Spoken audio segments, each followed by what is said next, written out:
How y'all doing? It is that time.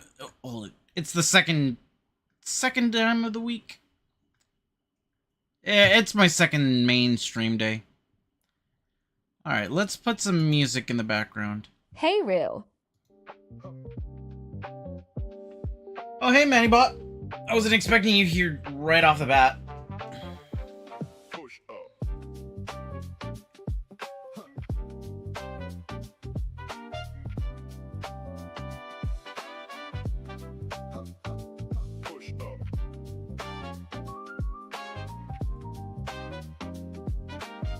Oh, yeah, I all it early, haha. Yeah.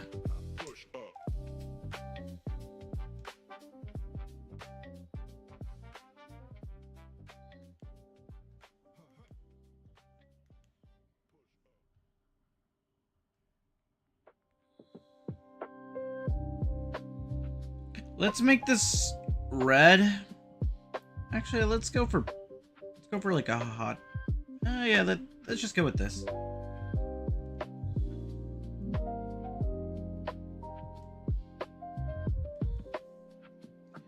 Yeah, this is definitely a good color.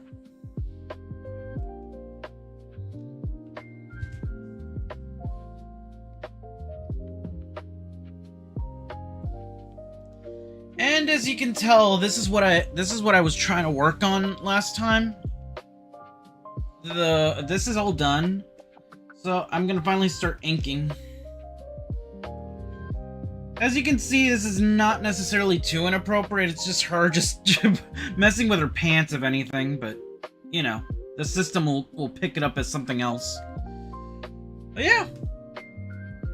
Finally, I'm able to do something about this.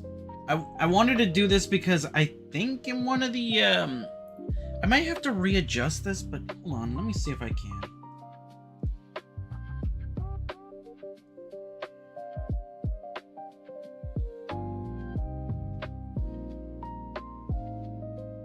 I mean, honestly, like, I don't know, like,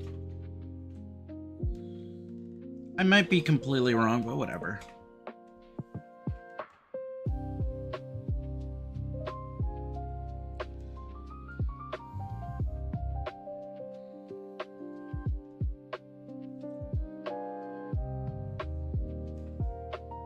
Oh yeah, and don't be afraid, you guys, don't be afraid to do hydrates. I have a gamer subs on standby here, and I just had a tiny hamburger a moment ago.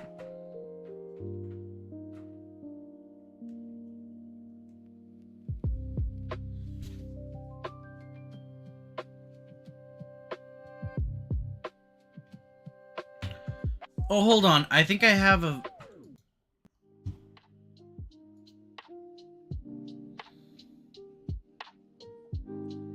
Hold on, let me grab some different music, because I do have something that I want to listen to. It's a whole bunch of, like, not Pokemon, there we go.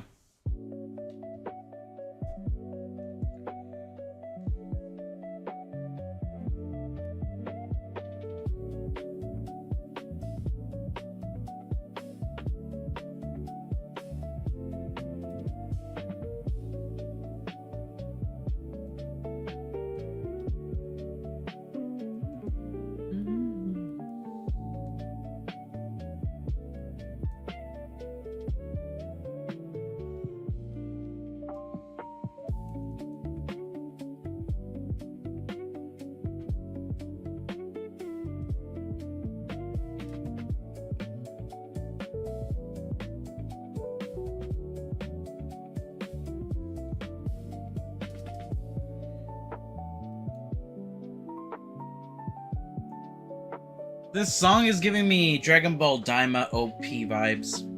Here comes a new story.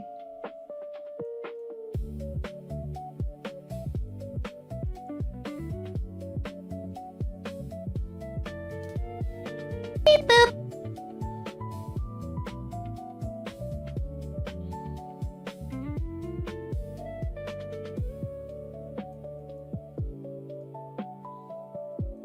Random Geek 0 played beat Futaba for 50 channel points.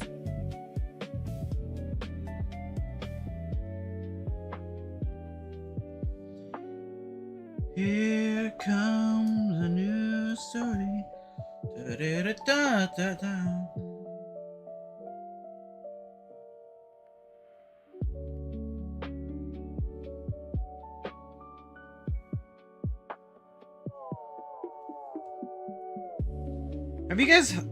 Have you guys seen Dragon Ball Daima?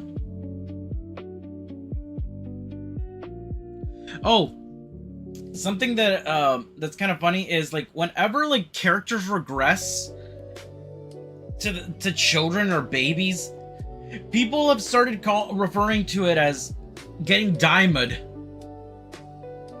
Not a Dragon Ball fan. What did I just hear? Get over here, you little Pepla. Oh, I'm gonna use my psychic powers. Wah!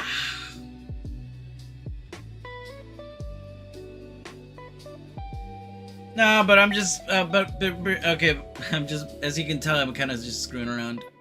But, yeah, no, when they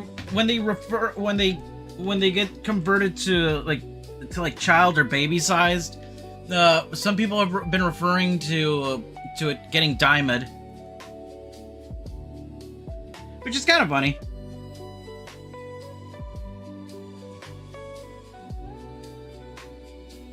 You can not be a fan of you're allowed to not like Dragon Ball. I'm not gonna tell you like, oh my god, no, can't be friends. You don't like this thing that I do?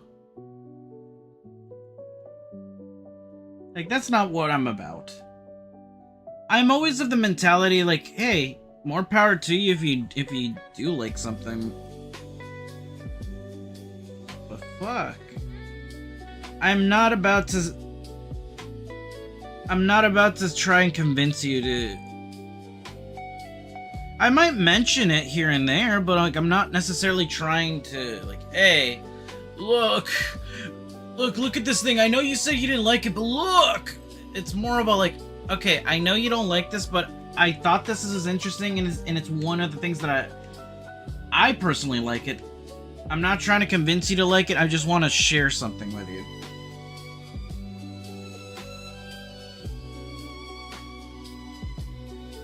But yeah.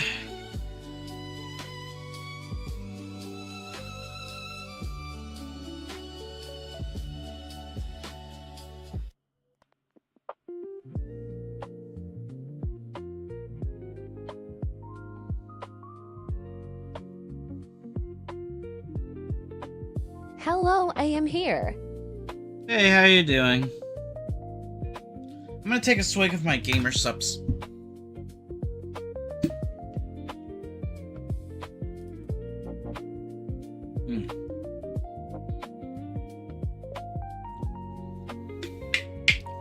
We got some Game Boy lo-fi beats.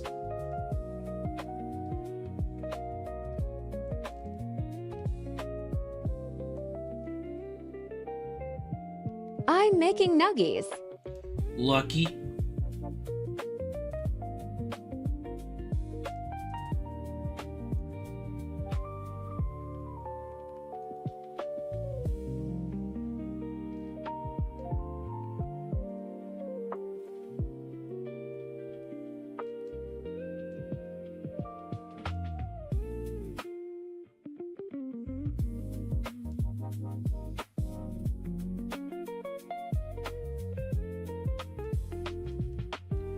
Alright, you guys, what would you do if I got Daimed? What would you do?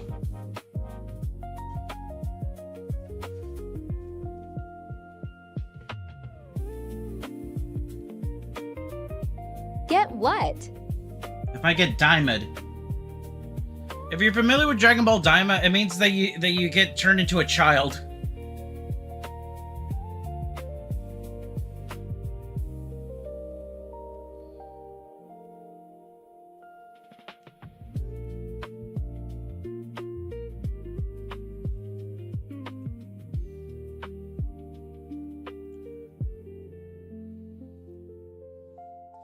It's just a term that people have started using whenever any characters get...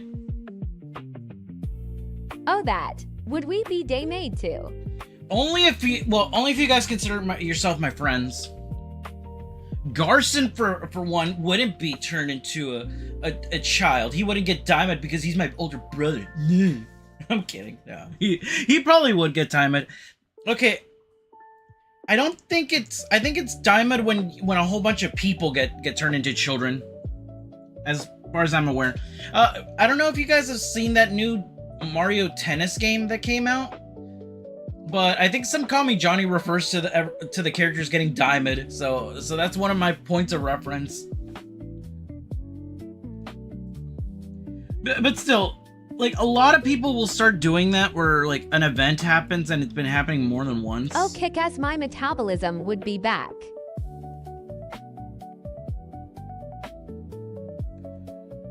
Oh my goodness, I'd be on the skinnier side. Oh my god, can you imagine a tiny little version of me? Just walking around, dude. Would my drawing skills still be intact though? The thing is, I was good at drawing when I was younger. I not to this level though. But like, would my drawing skills be intact? Well, technically, Goku was able to learn how to fly right back, so I think it would just get getting used to. That'd be cool, though. Considering what Dragon Ball did, yeah, probably we just changed physically. Yeah, we would shrink down. We weren't necessarily children. Because remember, Baby Piccolo did not look... Baby Piccolo looked very stubby.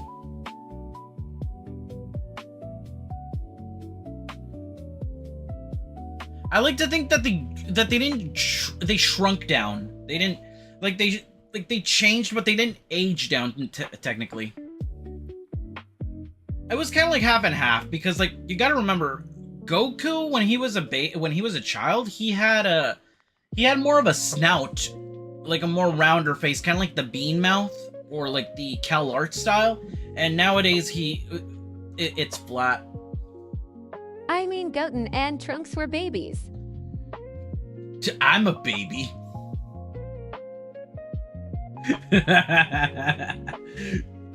Or at least I'm acting like one sometimes.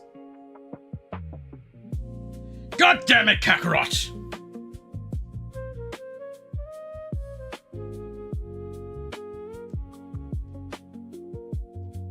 Alright, I know that does not sound necessarily close to Vegeta, or at least in my opinion it doesn't. It's just a more angry voice, but that would be. I think it is an age thing though.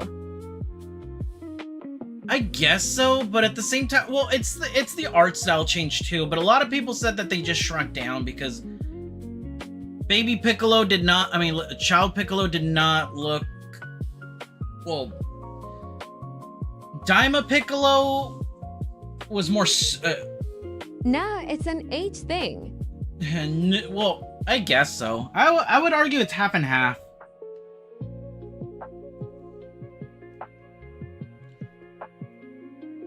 No, but I think it's more of a, like, the art style change too, because Baby Piccolo was more stubby and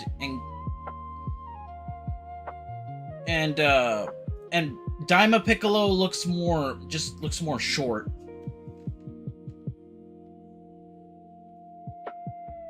Vegeta! I'm not gonna get into the shower with you!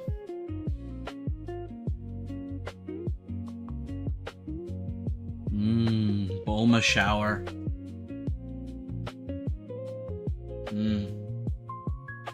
It was bath.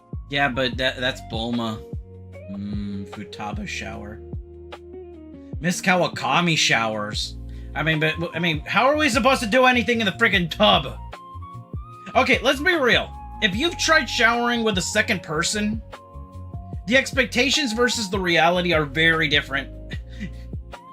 Pass me the soap. Ah! Honey, you just elbowed me. You cuddle. Kawakami cuddles. How about we make a bola?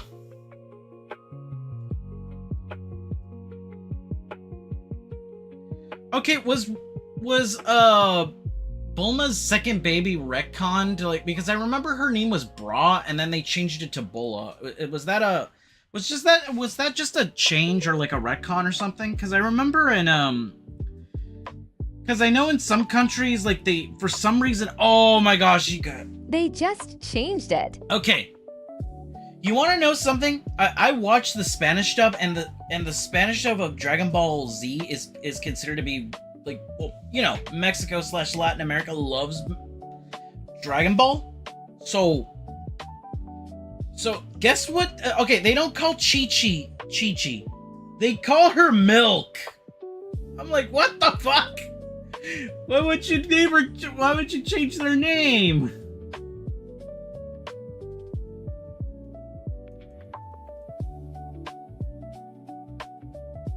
At this day and age, either you're doing it because that it's already been established.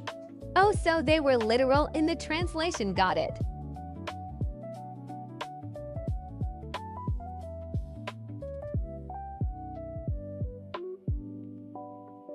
Yeah, they changed her name from Chi-Chi to Milk. Or Milk. I remember at one... Oh, I found out what Videl actually meant.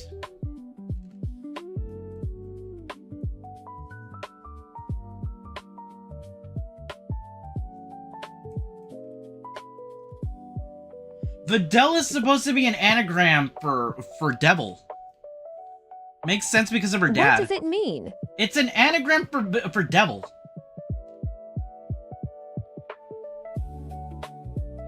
I one time said like, what was her name again? Oh, I get it. Oh, look at me, I'm Slowpoke. I get it, it stands for devil. This is news to me. Don't make fun of me. I swear I'm not trying to be slow.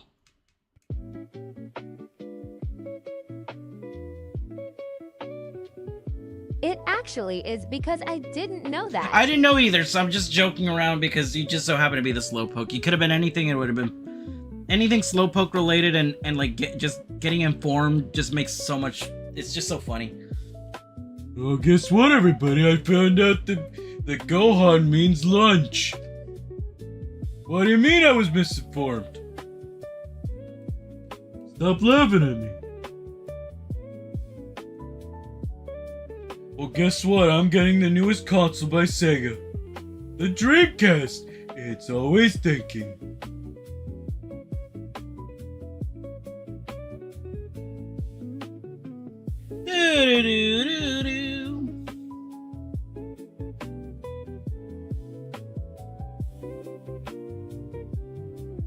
Segedus and Shiro.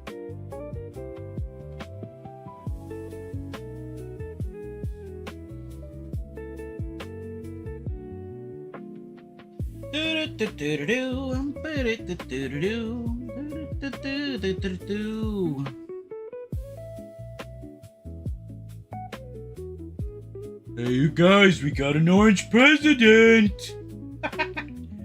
But back to Dragon Ball.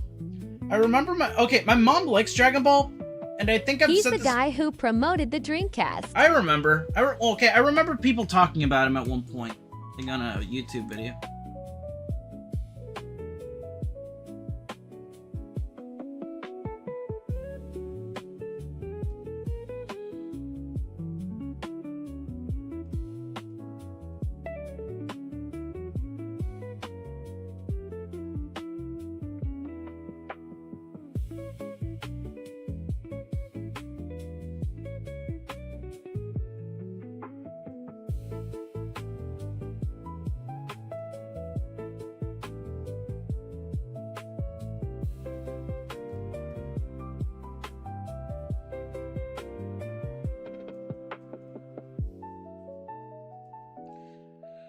So, I doubt my patrons saw this, but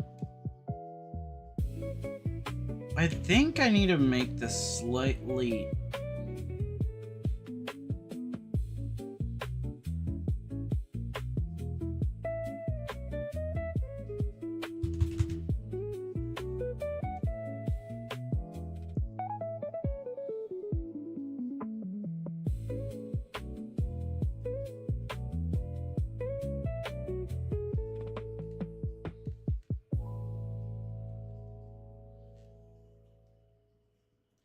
Oh my goodness. Have you guys watched? Oh, hey, Hero, how you doing?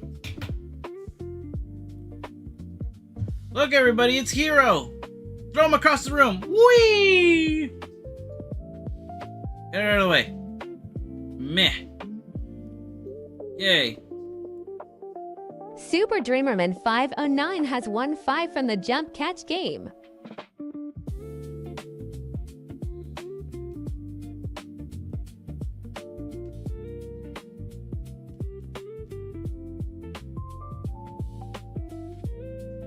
Oh my gosh, the 1-Up block is live. Everybody, drop what you're doing. Let's go watch him.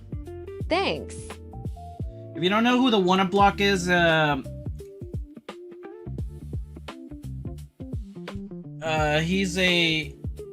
he's a content creator. I don't know if he still does Let's Plays or stuff, but he did a walkthrough of Persona 1, which sadly that's what a lot of people know him for.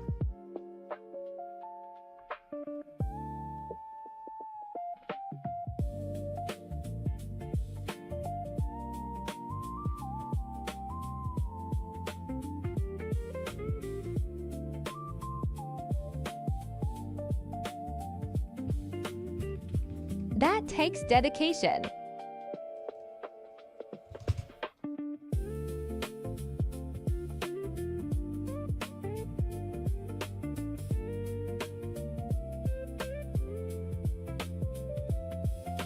Ah, my eye hurts. Ah, my eye's itchy.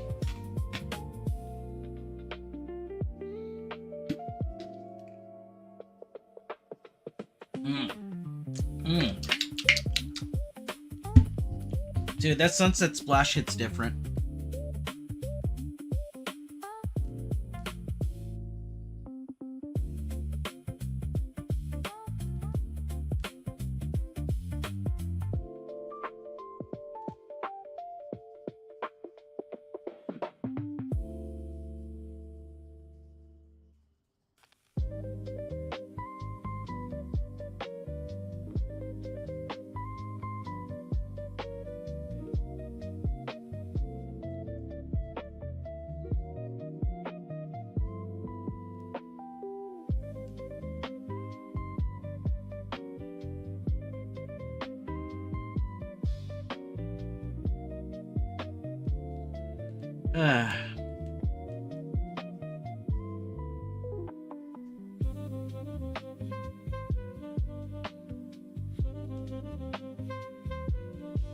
I do enjoy working on this stuff for you guys, because like I like to think of this as a kind of like a loophole for anybody who's like, oh man, I can't afford the $5 or the $10 to look at the stuff that Aru's been drawing. I mean, did you see that he was drawing Miss Kawakami like in a nurse's outfit? Oh.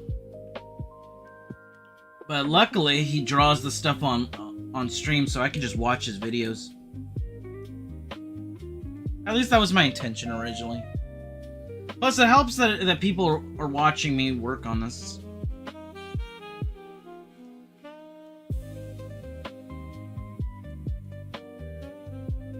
Dude, did you just realize what this song is? It's that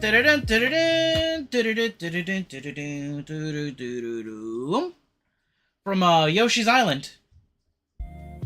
Super Mario World specifically.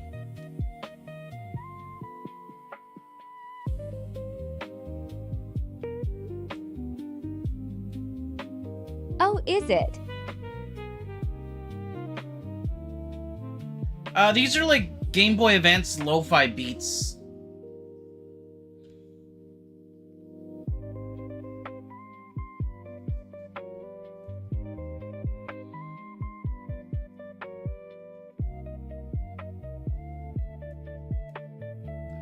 Dude, we should... Okay, I don't know if you guys would be up for it, but we should play some of the old titles, like not just like not just like the modern stuff. We should be playing some of like the more nostalgia stuff, like Super Mario World, Super Mario, like the first Super Mario.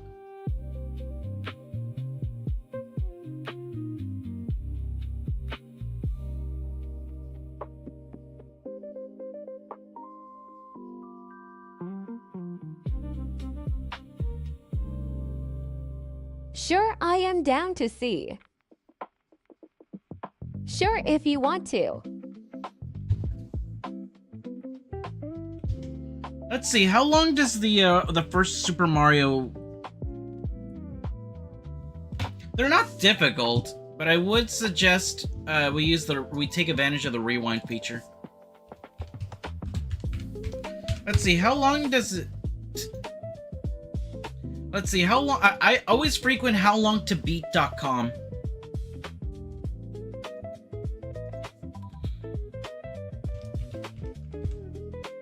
Let's see. Okay, so Mario... Let's see. Mario... Fuck. Ugh, sorry, I was trying to get a burp out. Excuse me.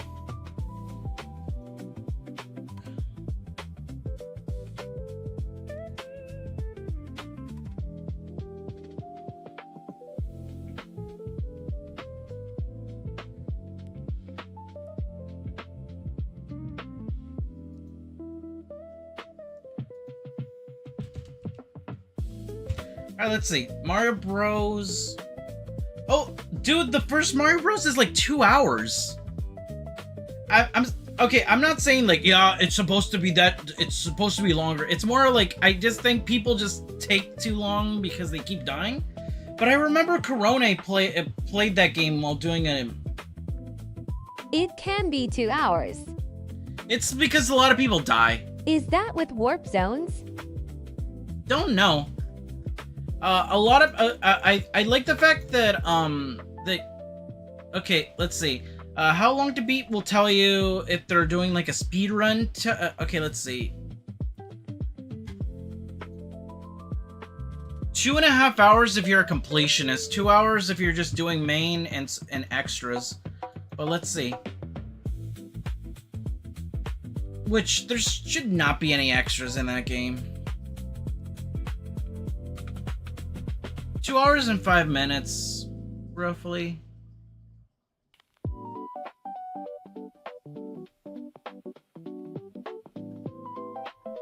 Yeah, there's no speedrunning option. Speedrun, okay, the slowest is 1 hour. Fastest is 5 minutes. I mean, 5 minutes and 3 seconds.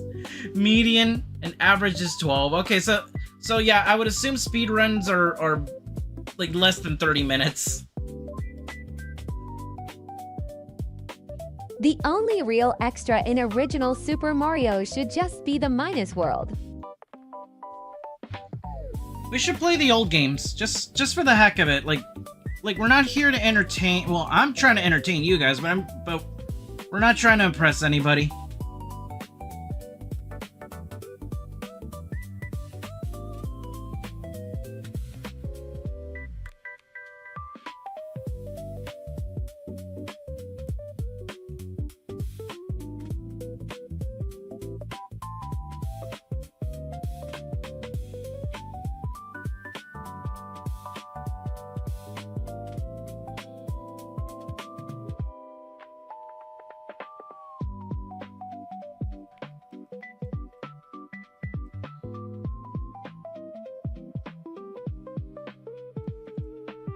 I mean, Corone did a whole playthrough just speaking English.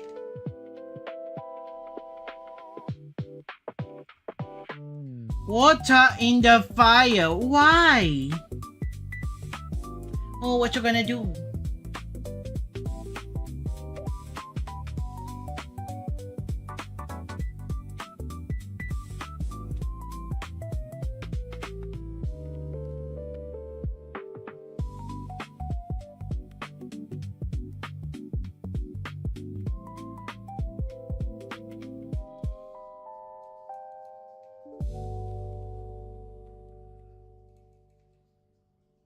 I don't think I ever beat Super Mario Brothers. I've beaten it one time. It was during the time where I was like, yeah, I could do a review series. Dude, Taco's the guy that usually hangs out on the YouTube side of my streams. He saw that I did a Sonic 1 review.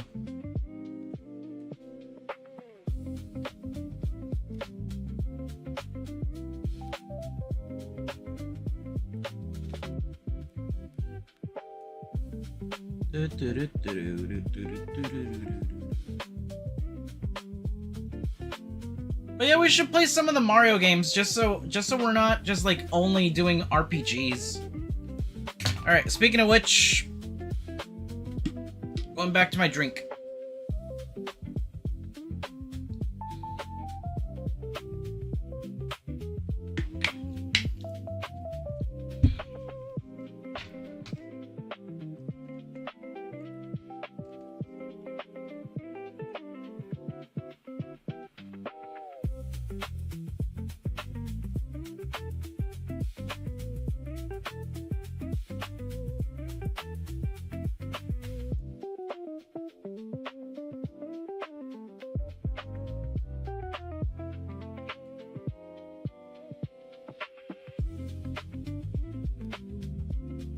To be fair, nobody really plays the pretty much nobody plays the original Mario, because like a lot of people will tell you, oh, it's archaic, blah blah blah, and I'm like, yeah.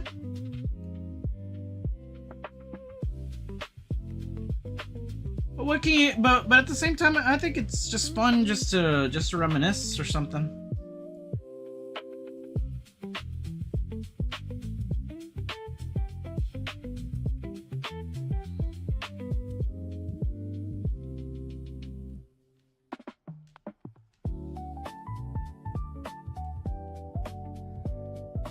Okay, do you guys have any recommendations for any RPGs?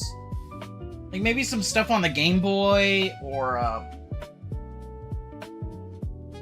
the NSO?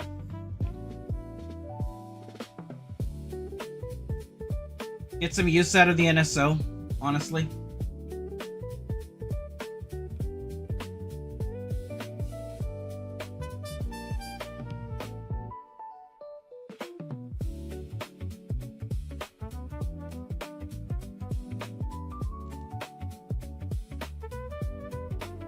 You mean besides Paper Mario?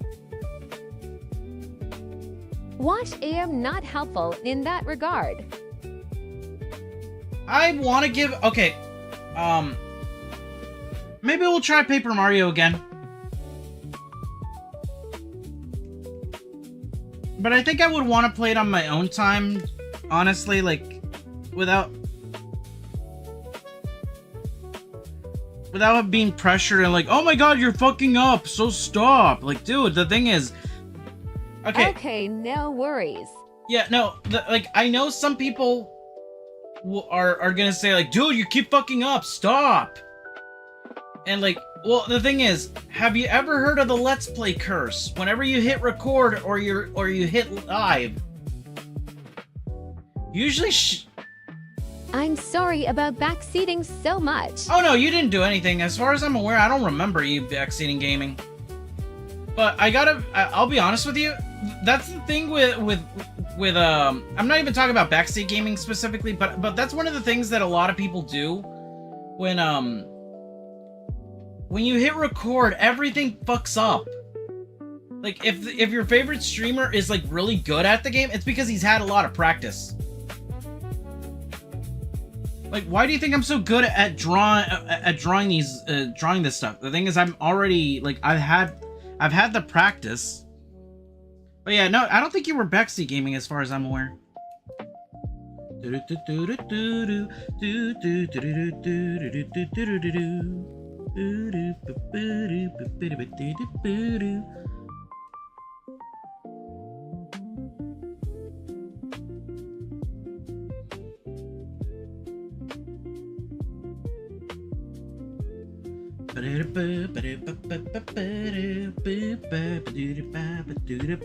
You did finish chapter 1. I think so.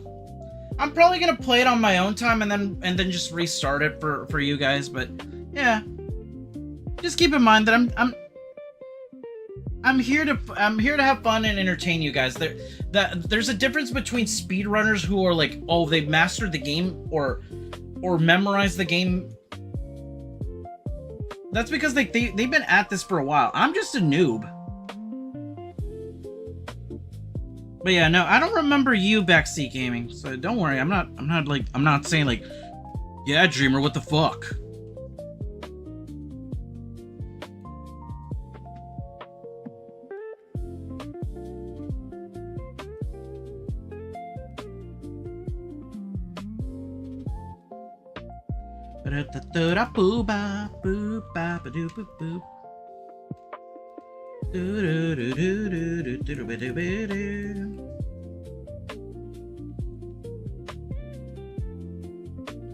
Like, does anybody know about the Let's Play curse?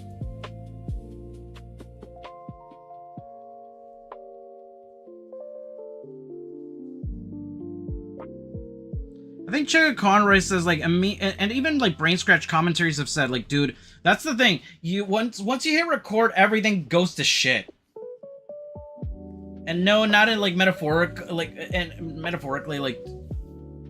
Yeah, it's like Murphy's Law. It's my world and we're all living in it! Ooh, Milo Murphy! Dude. Did anybody watch Milo Murphy's Law? Dude, that show was great. But I feel like... Basically, if something can go wrong, it will. Milo Murphy!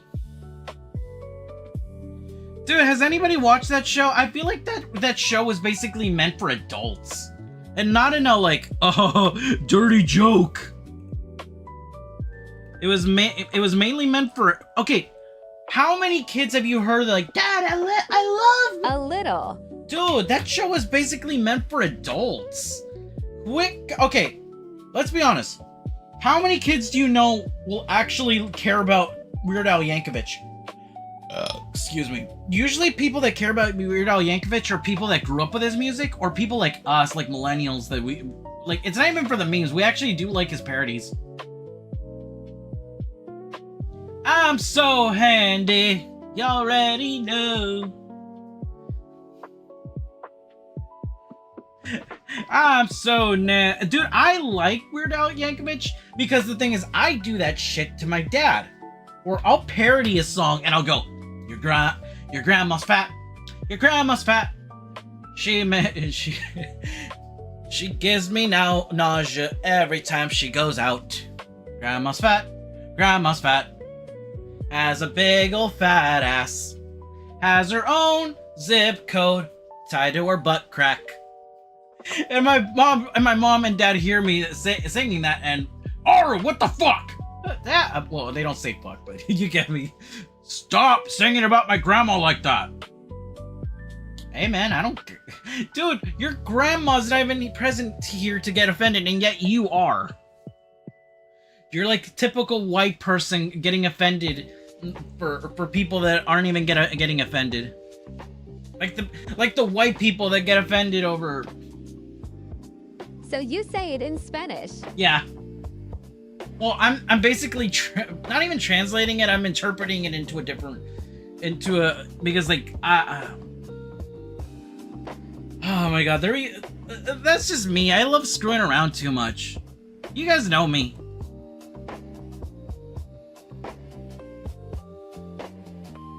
You guys know me, how I fuck around too much.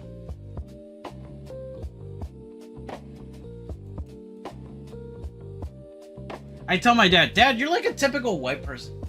Yes, we do. I tell my dad, Dad, stop getting offended for people that are not even in the room. I'm not even talking smack about grandma anymore. I'm doing it because you get so mad and say, stop singing about my grandma. Oh, what the fuck? I'm not kidding. Like sometimes I'll say, grandma's fat, grandma's fat. Grandma's fat with a big old butt crack. Stuff like that. That's just an example. Like, I don't actually sing... I don't sing that badly.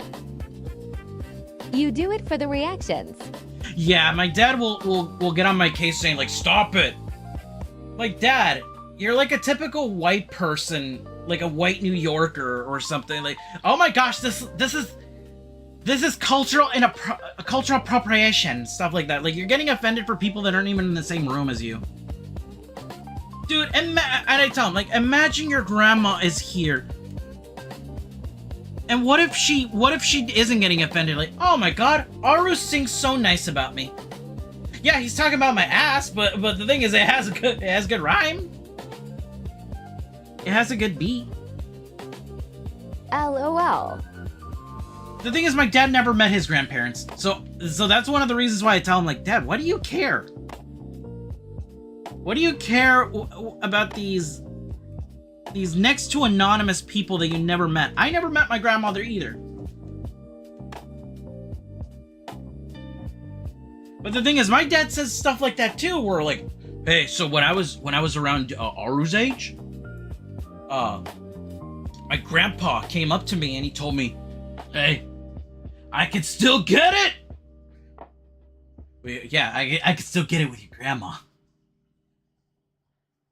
He'll make up shit like I'm making up shit, like about his grandma having a huge ass. And I don't mean that in like, damn! It's more of a like, damn, your mama's so fat! Your mama's so fat! Stuff like that, and my dad gets offended for these anonymous people that he never even remotely stepped. Oh, Hay's one of those grandpas. No, the thing is, my dad never met my grandpa, so he's making this shit up as he's going along, just like me. I never met my grandma. I mean, I never met like my great grandmother. So I'm just making fun of a person that I never even met. I'm going like, grandma has a huge ass. Stuff like that, and my dad is getting and like, we're all using our imagination here, if that makes sense. Hey, son. Hey, grandson. Let me tell you something. I can still get it with your grandma. You know what?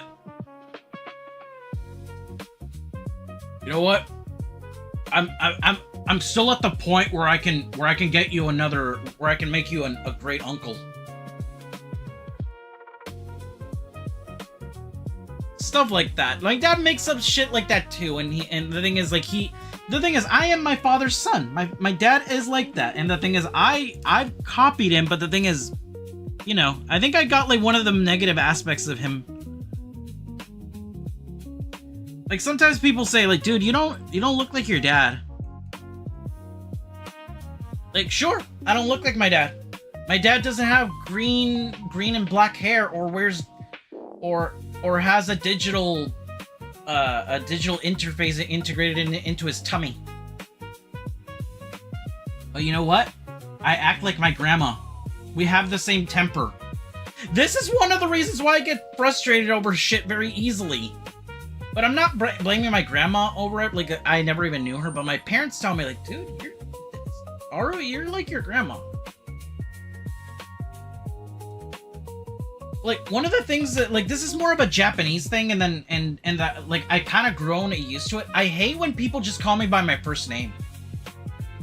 My grandma was from what I've been told, like, she hated when just, like, some rando came up to me, or came up to her and said, oh, hey! Hey, Martha something last name. Excuse me? When have we ever eaten from the same plate, fucker? You will call me by my last name. Or you will call me Miss last name. You will not call me by my first name. Oof. And and that's one of the reasons why I do not like wearing my name tag at work, because like some rando will just come up to me like, hey, Stuart, can you help me out with something? Like, fucker, do not use my real name. We're not on a first name basis, fucker. Call me Juness employee or something, or just call.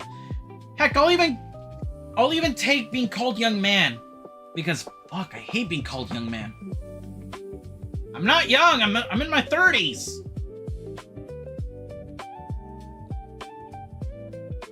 I feel like people just oh you guys. Okay, sorry that I'm gonna go on a little mini tangent, but the thing is, I hate it when people just like, oh, you know what? Ain't that a compliment, though? Yeah, but the thing is, like, they don't. I don't know. Well, I don't like being called mijo. That's one of the things that I hate. For me, mijo, like, not even my dad calls me that. My mom doesn't even call me that. She just calls me by my name.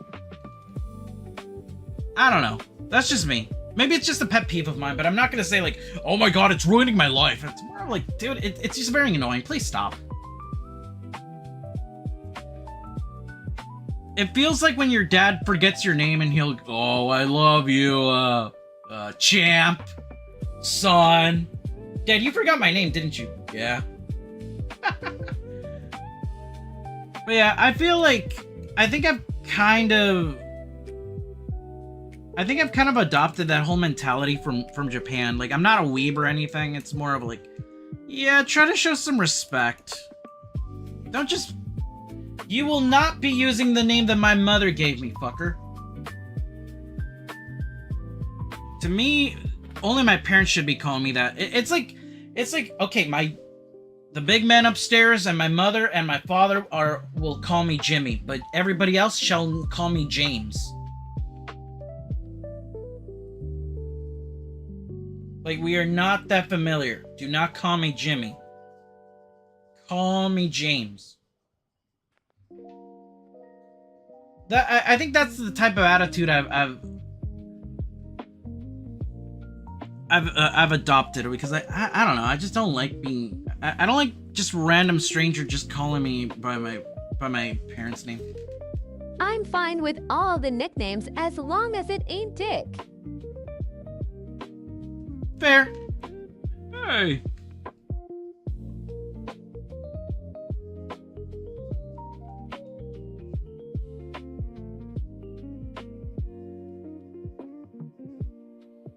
But yeah, I hate. Yeah, you will not be like, to me. My only my parents should be able to call me by my name. Why do you think I don't really like? Why would I like? As you can tell, like, I like being called Aru. As much as I didn't want to at first. I'm gonna say something because I think the TTS is funny. I'm gonna do something. Well, hello, the real Joshi. How you doing?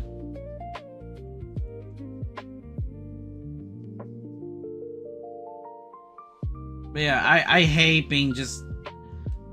Hi, Joshi.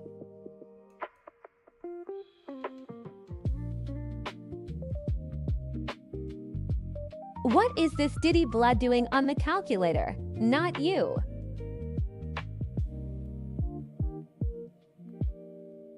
She used to have a different voice, so that would have sounded even more funny with a British accent.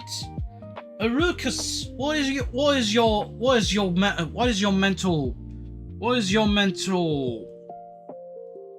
your major malfunction, Private?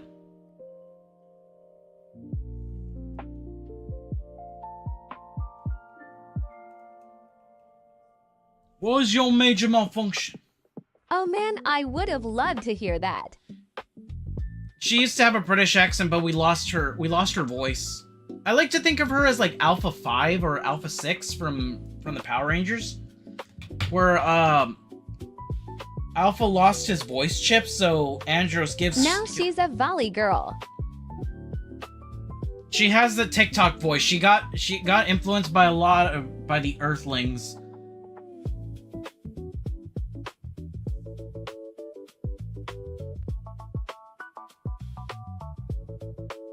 Dang.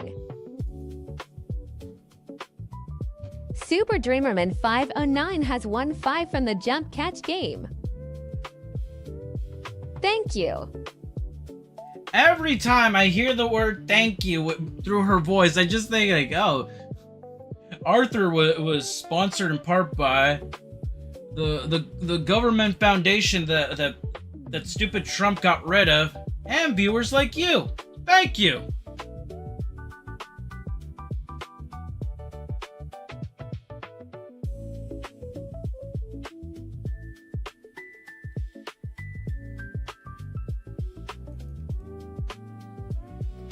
Does anybody remember the No Child Left Behind grant?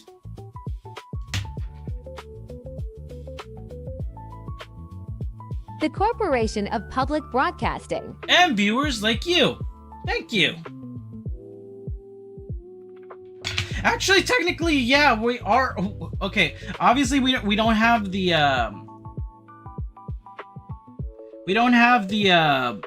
the Corporation of Public Broadcasting, but at the very least we have well, we have Twitch.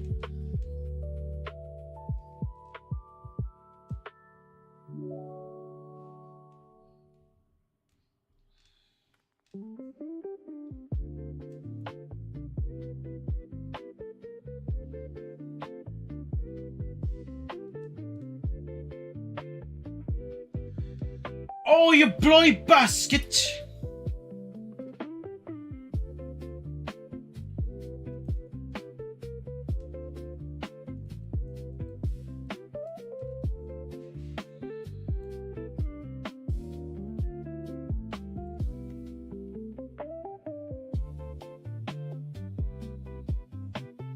You bloody donkey!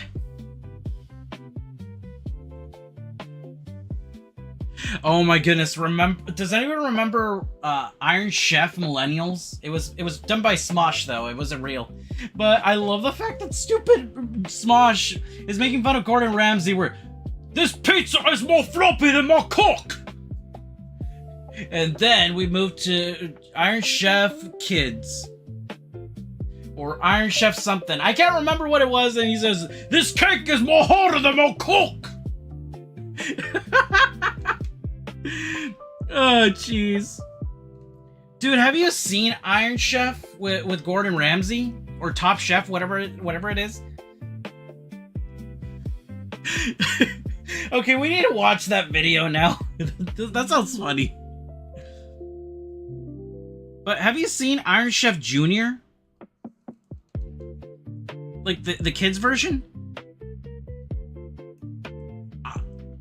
Gordon Ramsay is like everybody. Okay, all the kids know him as like the grumpy guy that goes, "What the fuck is wrong with you, you bloody donkey?"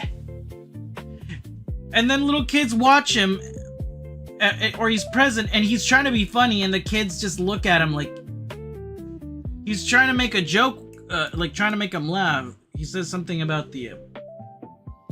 I remember at one point, I think when I was watching Iron Chef, he was trying to make a joke to the kids about cutting the cheese. "I cut the cheese about every night." And the little kids go like, like, "Sir, I know you as the guy that keeps yelling at people and making them cry on TV. I don't know what you're doing."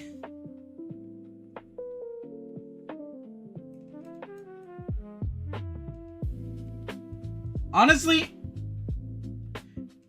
I would be the same way with, like, the Angry Video Game Nerd. If I was a kid, watching him for the first, like, just watching him, like, at his prime, and me as a kid going like, "Oh my god, he's gonna yell at me and yell a whole bunch of... What was he thinking?"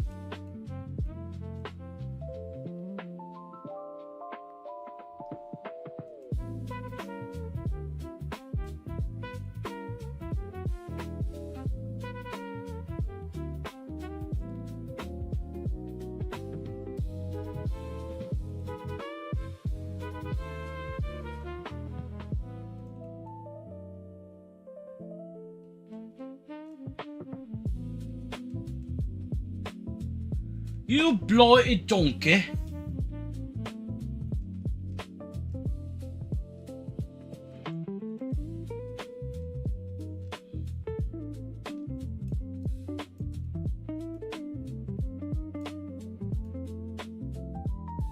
Oh yeah, as of recently, I've been watching St. Dennis. St. Dennis Medical, and it's basically like another, like, office type show.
Ba-ba-da-doo, boo-doo-doo-doo, bum bum bum bum bum bum.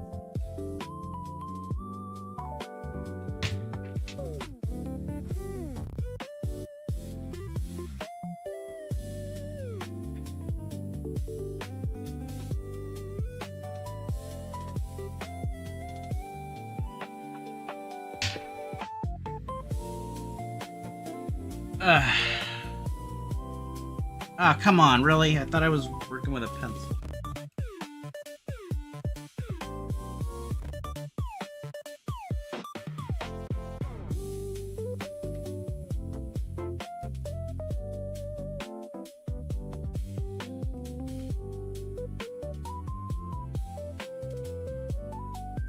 Sorry for being quiet, I was making dinner. Dude, that sounded nasty when you said you were making, because that just reminds me of that one episode of King of the Hill where he can't take a dump. Hang Hill can't take a dump, so people keep saying like, here, take some of these, it'll help you make.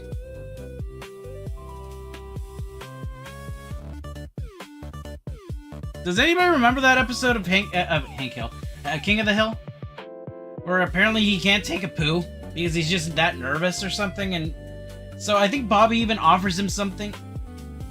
Number, I don't. No, I don't.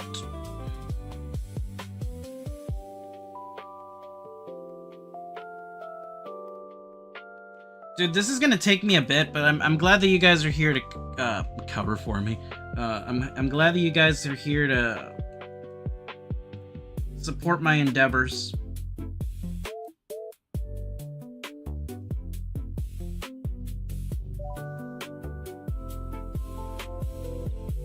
Excuse me. Sure, man. Excuse me. Taking a swig. I want. Excuse me.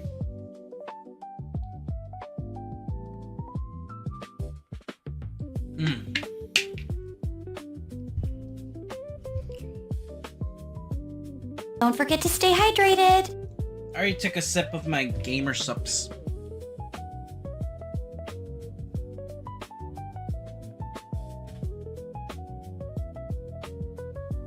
Super Dreamerman 509 played Don't Forget to Stay Hydrated for 100 channel points.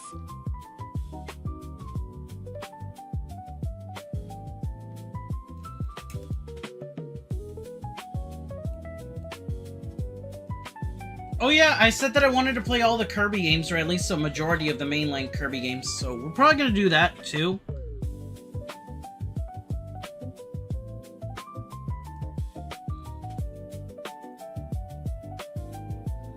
I will say, if you don't like a series, or if you're not familiar and you're not really interested in a series that one of your favorite content creators is into, give it a try. At the very least, now you have something that you can enter with. Because I will tell you this, I was not really interested in Animal Crossing until I watched Chugga Conroy's video, or his series of videos. Now I'm a fan of Anka. I'm a fan of, what's his name? Raymond.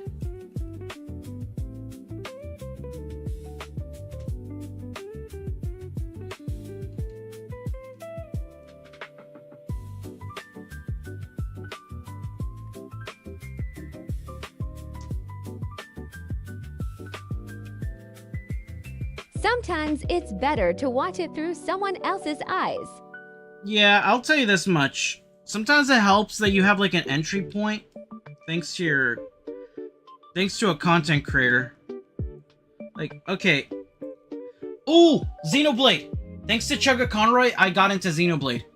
I wasn't able to play the game until I got older because, like, one, I didn't have the scratch for it, but dude, Xenoblade...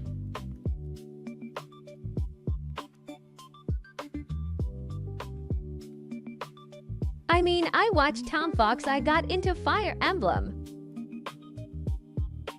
Sir, this is a mature rated place. I don't know why you're telling me... I don't know why you're telling me this.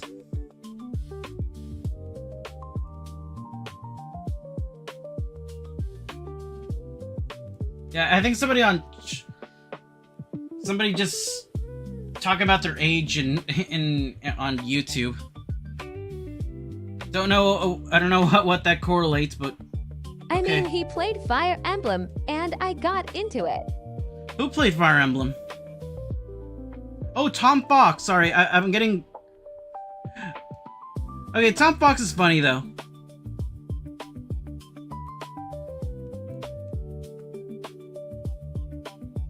The thing is, like, you can't just, like, oh, well, I don't like this. I got into Xenoblade because, like, through Chugga Conroy. The thing is, when I got older, I was able to play the games, and the thing is, I really like 2. And the thing is, when 2 was coming out, everybody and their mom was saying, "Oh my god, it looks anime. What the fuck?"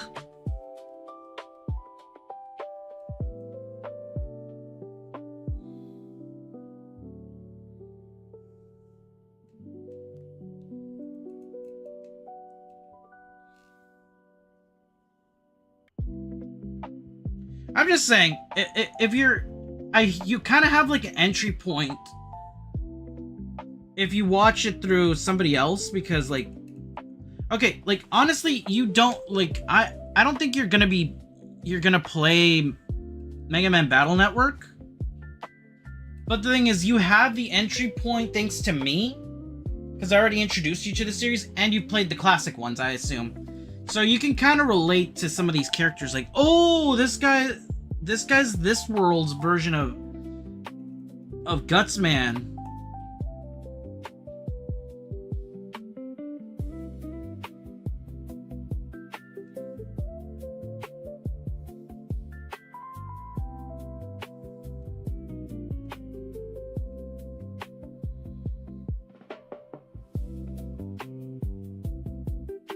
I mean, I can also enjoy the content through you.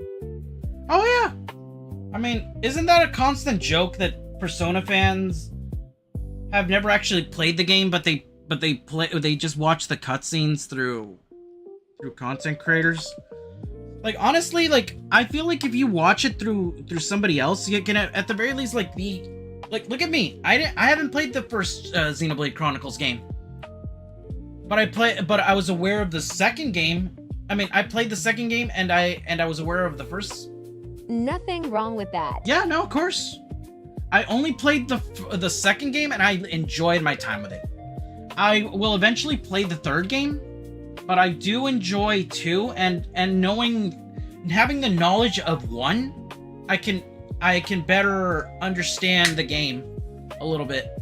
Not in this traditional way, but like, I mean, just because you don't own the VHS to the first Lion King movie, but you did watch it like at a friend's house, and then, I mean, if you're familiar with the content, I don't see how it hurts you. Like I said, what if you watched the Lion King at a friend's house, or somebody you don't own the copy, but at the same time you at the very least watched. You get me?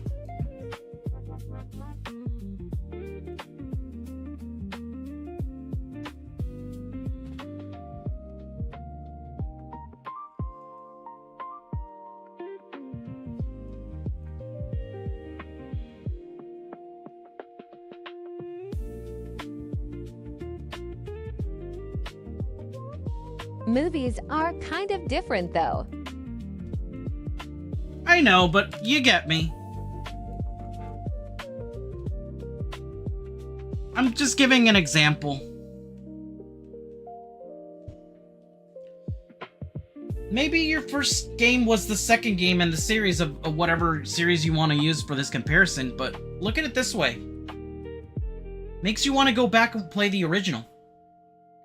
That's basically what a remake should do. It makes you care about the franchise in general.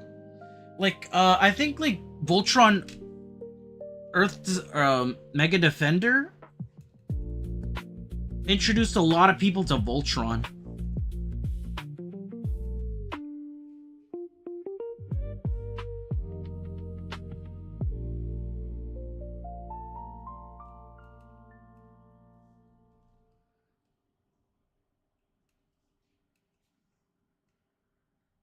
I mean, look at it this way, too.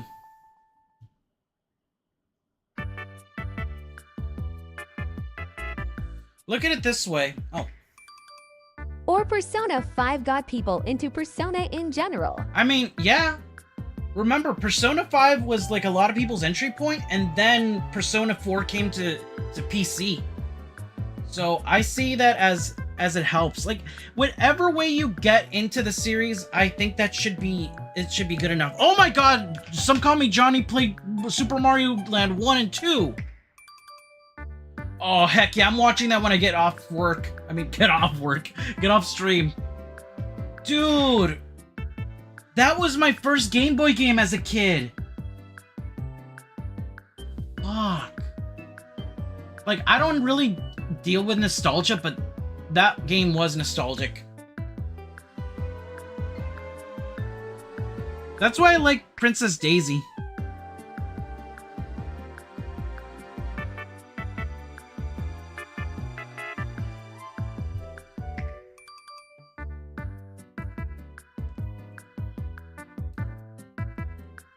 Or we can watch on stream. Maybe. I'd prefer people go watch them on their own time because, one, there's I mean, would I be freebooting it? I don't want to get hit with a copyright claim. Well, then again, it's considered a reaction video.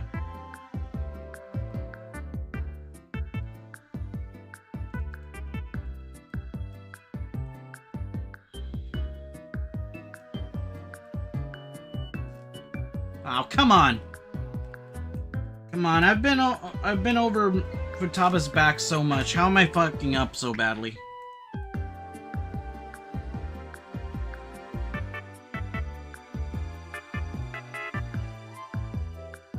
Actually, I don't think I've drawn her back so much. Oh well.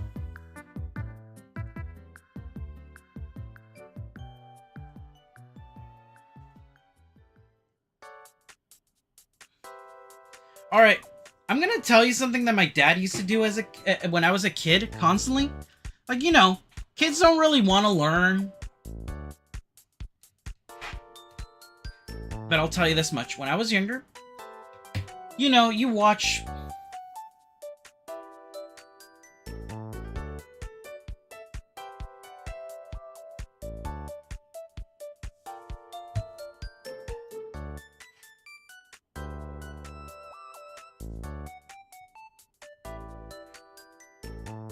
Okay, I think somebody's on my YouTube. Let me go check.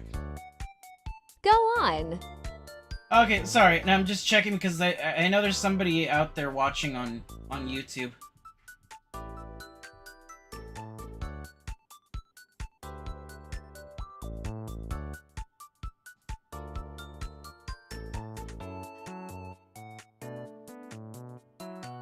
Oh, we got people on YouTube. Like, at least 4 people, I think. Somebody talking about their age, huh? And, yo, what is this? I'm drawing, okay, let me put this... We got people on YouTube. I'd recommend just coming over to Twitch. But that's just me. Okay, so when I was younger, you know, kids don't want to learn anything. They don't want to learn their times tables and stuff. So... we were watching, I was watching, like, you know, you watch cartoons, you can,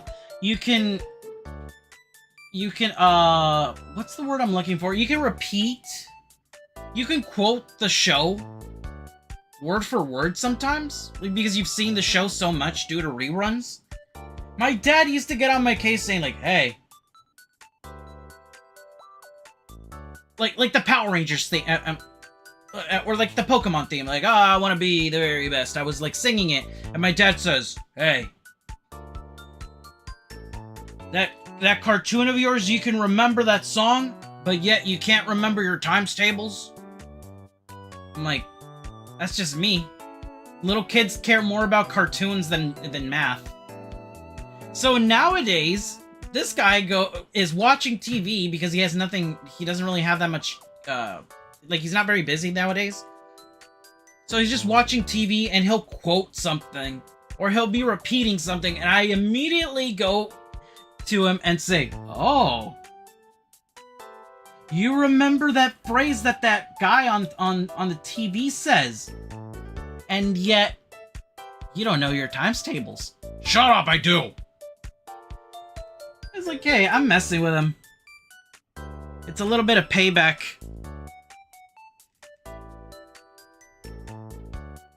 You reap what you sow.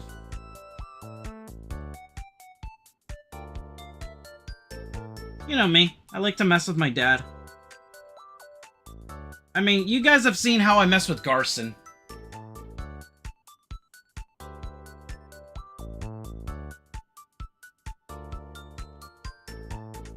Yep. Yeah, you reap what you sow, Dad.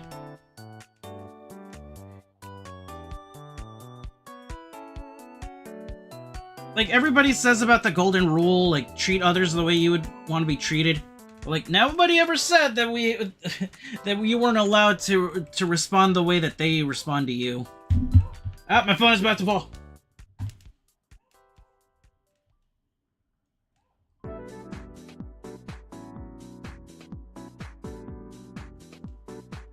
But yeah, I mess with my dad saying stuff like, oh,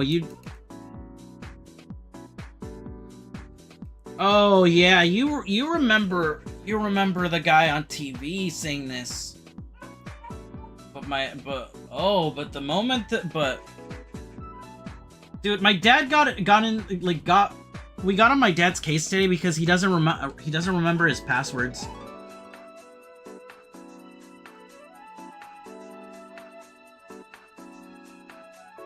So now he's and I tell him, like, Dad, how are you able to remember passwords for work, and yet you can't remember like an 8-letter or an 8-character thing for your I don't know, like for your personal account. Get off my back.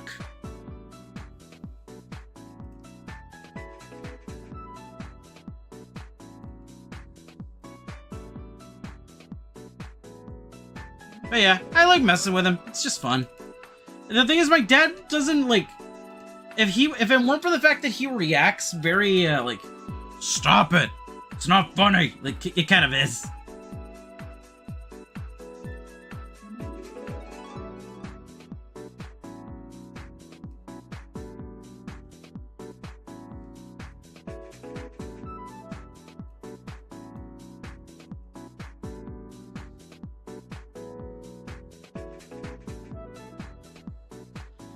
You know, it's kind of funny, like most stereotypical parents, they did not finish high school and stuff like that.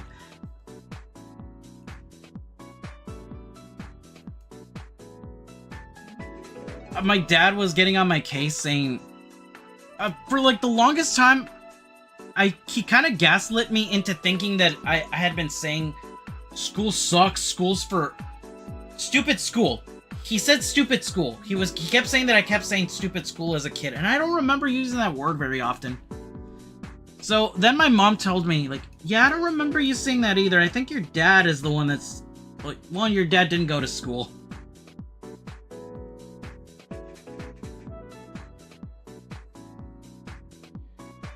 It was kind of funny. My dad kind of gaslit me, kind of gaslit the whole house, thinking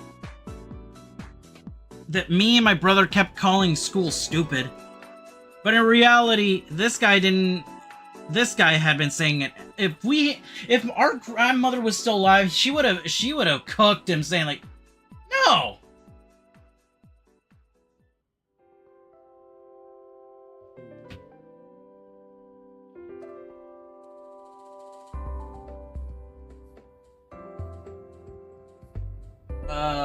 My feed is being strange today. Huh, that's weird. But yeah, I told my Dad, I don't think I ever said that. I think that was you. No, I didn't. Dad, you've told us that we should take advantage of the fact that we live here in the States so we can go to school here, and yet you're the one that always constantly was like, I know the whole like, oh, I'm trying to give you a better life than what I had. But I asked him, like, Dad, why didn't you want to go to school? And later I found out that some of the teachers used to bully him. And this was back in the day where people could physically punish students. Like, I don't think they ever had the paddle or anything, but trust me, my dad used to get... I mean, you know how much of a troll I am, and then you think, like, oh man, his dad is probably worse.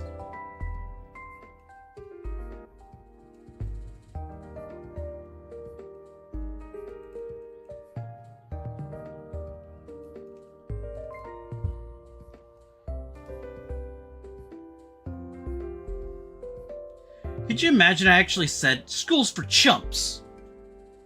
I just knew that school was where I was supposed to go. I didn't know any better.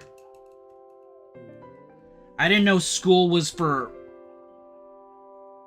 I never really thought school was for chumps. Like, nowadays I'll say, yeah, school's for chumps, but that's more because I'm already, like, out of school.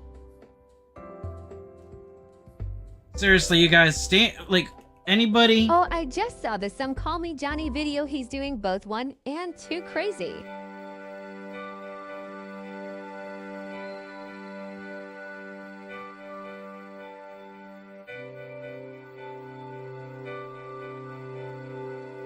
I'll have to watch it later.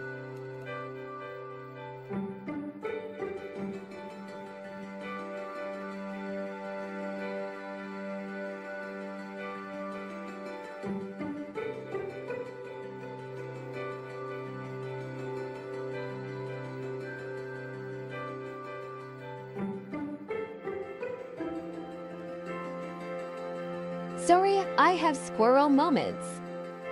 Oh, good. I want to watch it too, but I'll wait until I'm done streaming.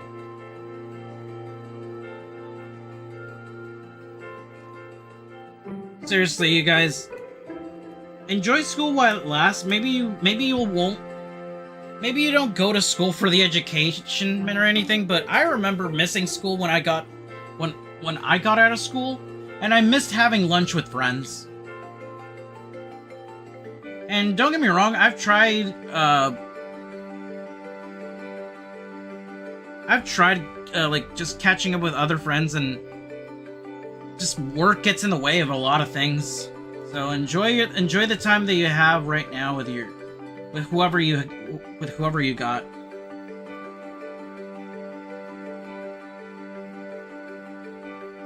I get that, but I don't think anyone liked school. Oh, I never said I missed school, like the academic side. I missed having lunch with friends. I'm talking about, like, the social aspect. A lot of people will tell me, like, dude, do you not miss school? You're not in school anymore. Do you not miss school? Like, dude, school was very miserable for me. Because I remember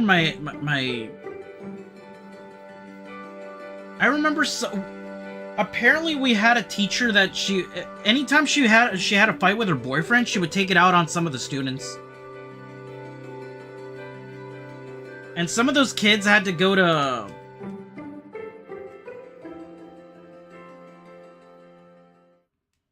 I think had to go see the counselor at some point or something like that. I'm not sure. Heck, it might have been one of me. I might be one of those kids, because I remember talking to the counselor a lot when I was younger. I'm like, what's going on over here?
Ugh.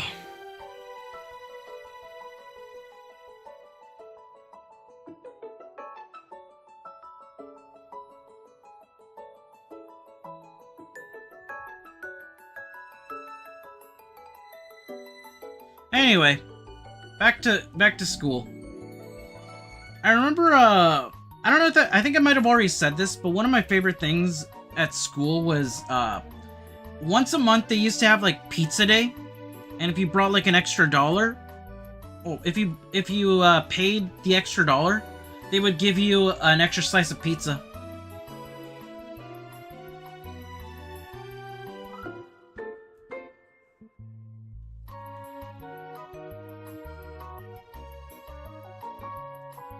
And I remember at one point we voted for what kind of pizza we wanted. It was always classic pepperoni, but I remember at one point they told the students, like, hey, I remember that you get a pizza party for reading a lot of books. or the Book It program.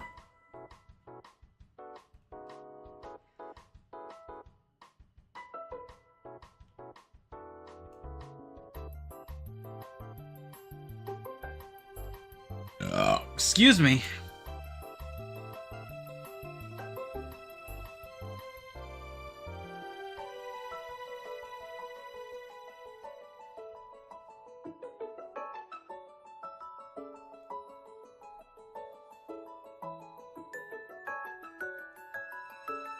I think, yeah, I think we had pizza parties, but the thing is, I was not the best student of all time. Far from it. But I remember at one point, they used to say, like, Aru doesn't read. He's not very interested in reading. Dude, there's nothing to read! It's all the same shit. Bernstein Bears. I think at one point, I was, like, really into, like, this detective series. I think it was, like, it was kind of like off-brand Hardy Boys. They're, like, these kids that would just stumble onto, like, nothing too crazy, but...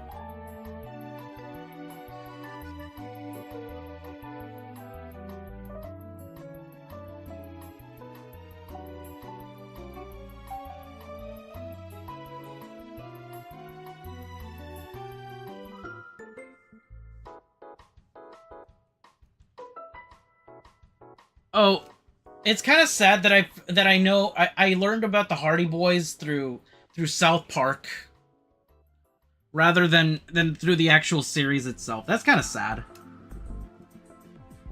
The Hardy Boys, two young whippersnappers for the taste of mysteries.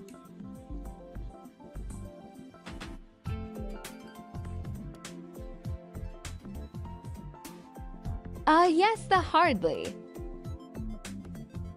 Boys. Oh, it was the Hardly Boys? Two young whippersnappers for the taste of mysteries.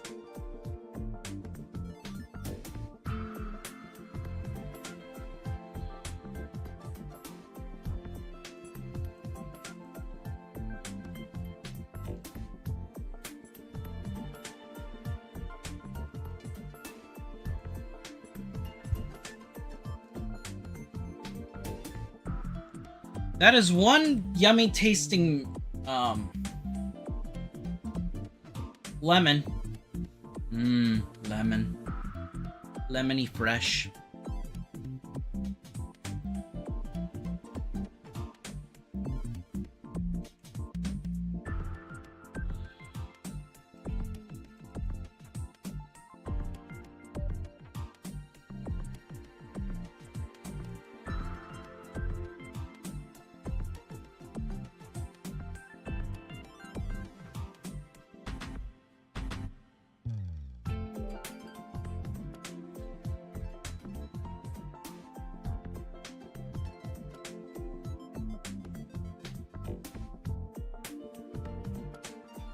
Oops.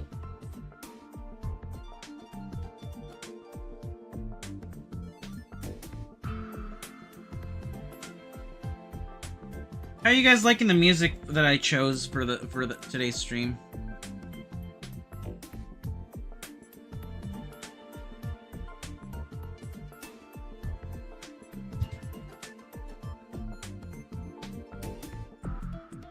It's Good, I'm vibin'.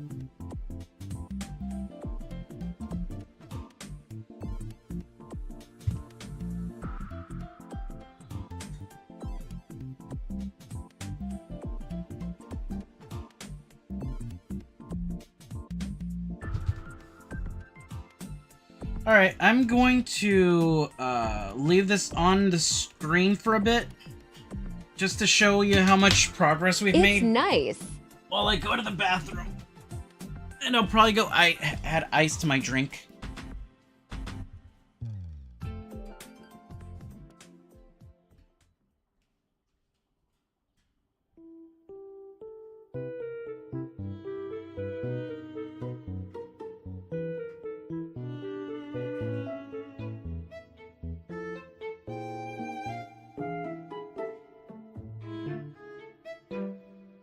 Oh, each nice Leonard work right there.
Alright, I'm back. Ugh. We got some people from YouTube just saying "gyat," and I'm like, what the heck?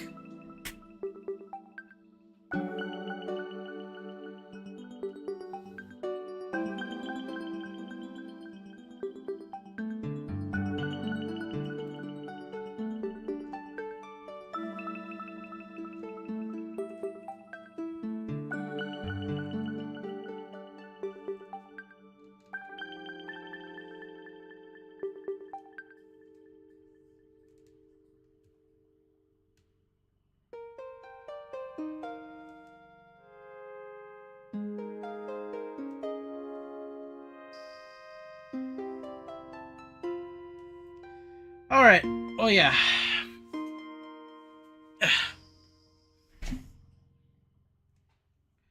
Just gonna work on this thing. I feel if I draw this on stream for you guys, we get a little bit more juice out of a lemon, if, so to speak.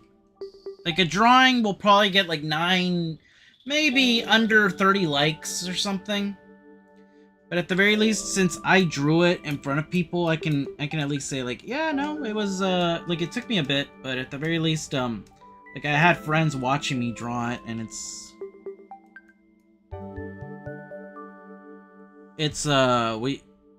like people saw the process, and because like, let's be honest, a lot of people just see the fan art and just like go on with their merry way.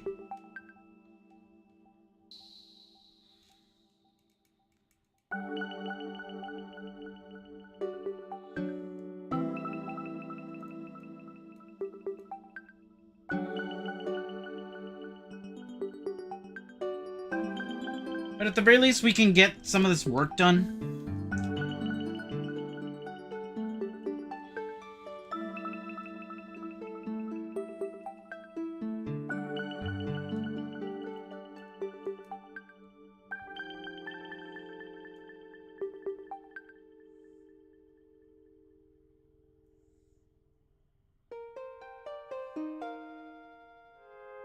Oh yeah, I went to go add ice to my drink.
Ooh.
I'm trying not to be It's playing. looking good, BTW. Oh, thank you.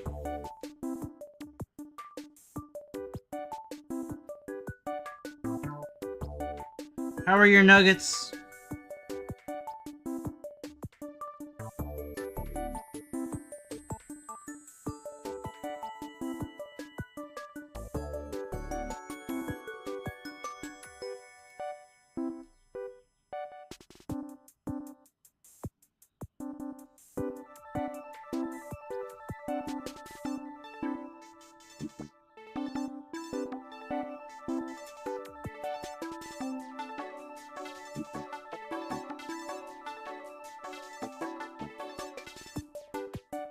Ah, fudge.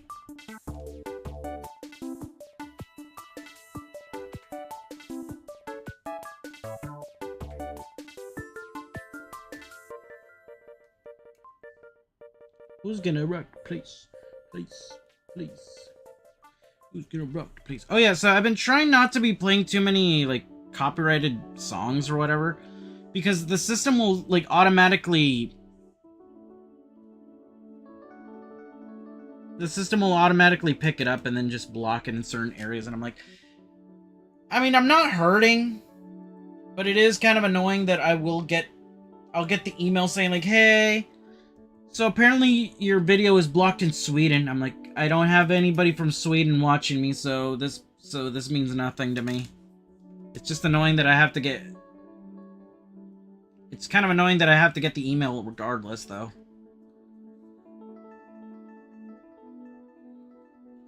It is what it is, though. So yeah, that's why I've been trying to look for more, like, ambient music.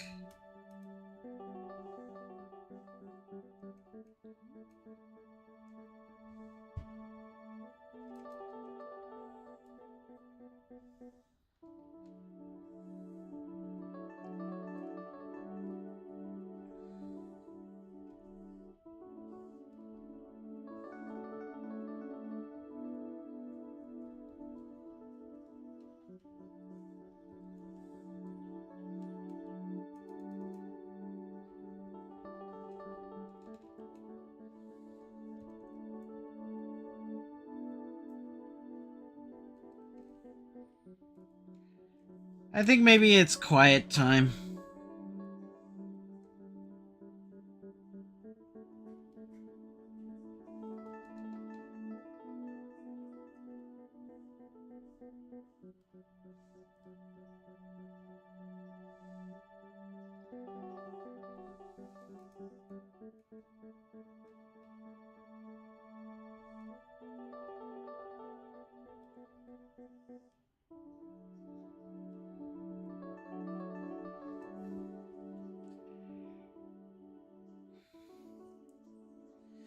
Ow. Alright, the markings on her back are gonna take... Whoa, that's a little too loud.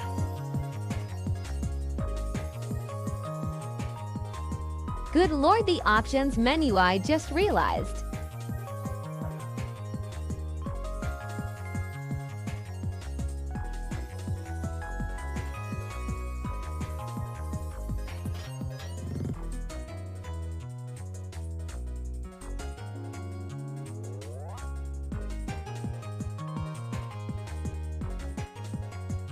I doubt I'll be able to finish it tonight, but at the very least I want to get something done. Oh, I did add these little markings just so you could tell that that's her underwear.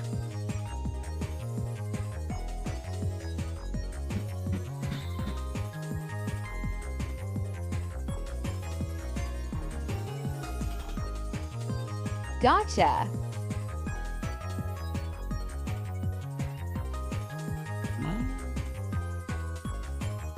Joker.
Oh man, I fucked up.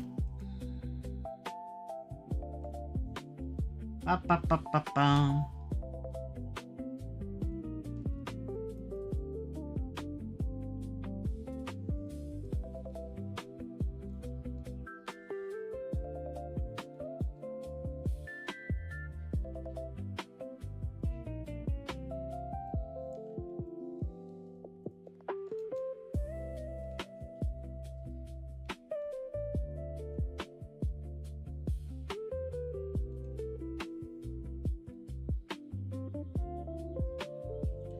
Did I ever tell you guys the little monologue that I had with Garson at one point, right?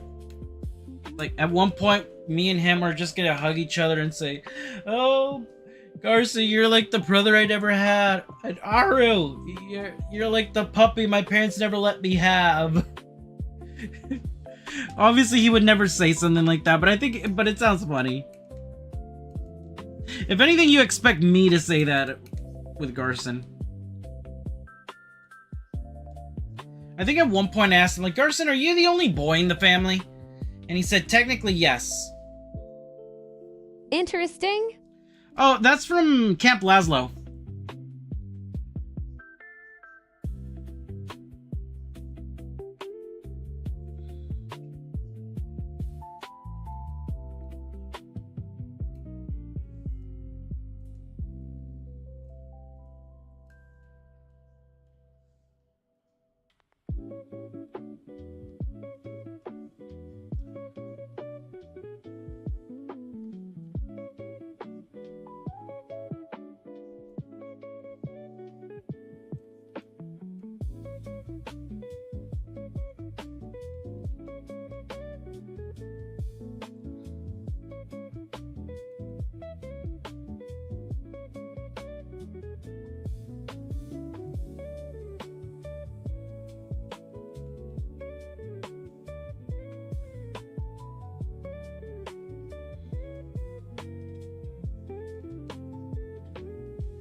I forget where that's. I forget. There's like another similar quote where somebody said, "Listen, you're like the son I never had." What about me, Dad? Well, I had you, so.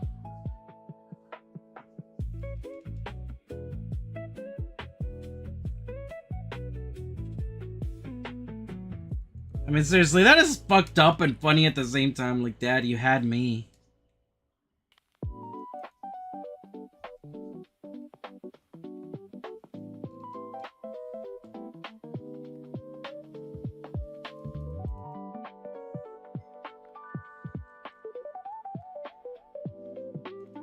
Imagine like your dad says something similar where he says, "You know what?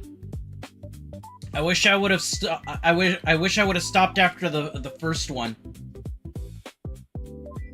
Dad, I'm the fourth kid out of 6. At that point you can't even you can't really complain that you wish you would have stopped after the first one. Sir, please pull out.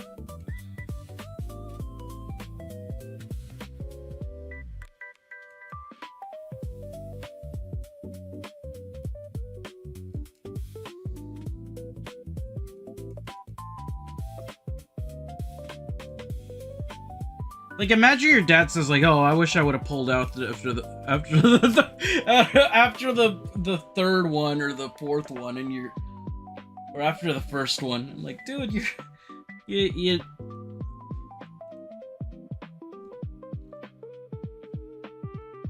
I don't know. Maybe it's just me.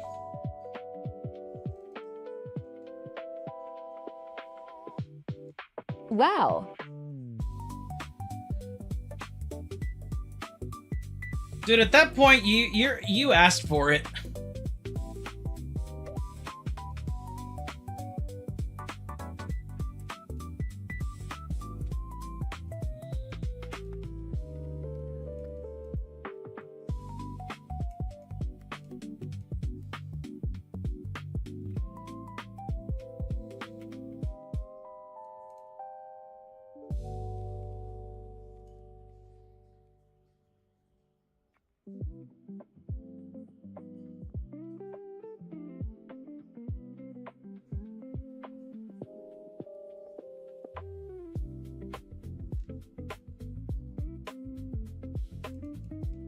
What was the WoW for?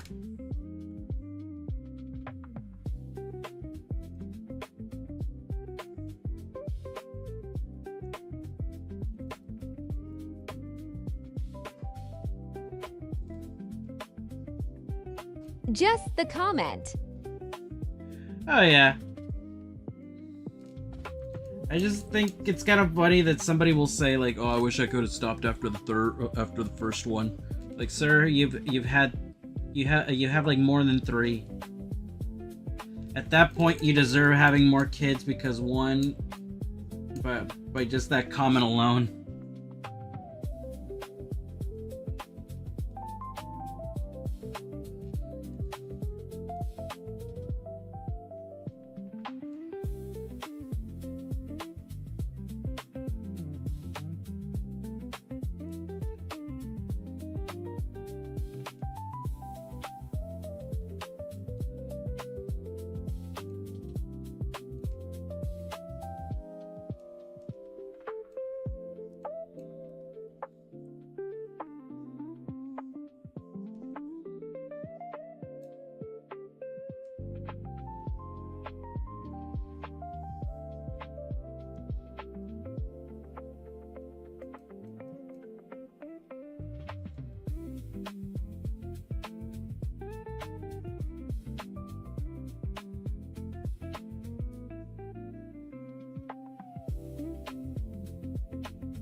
Does anybody remember a video game called Who's Your Daddy?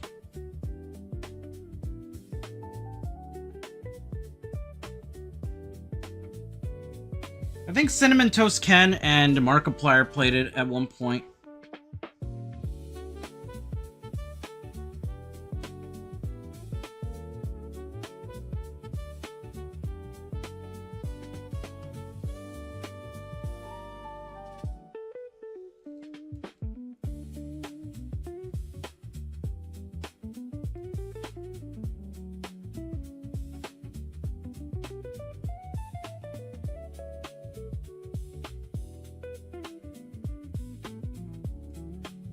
VRB. Alright.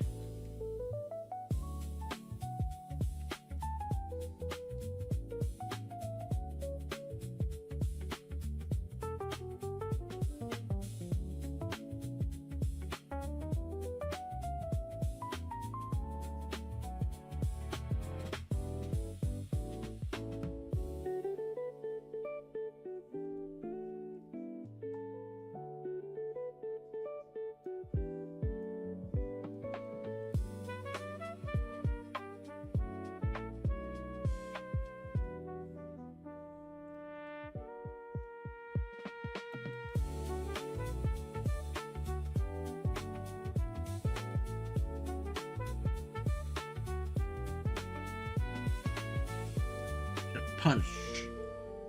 Shut up.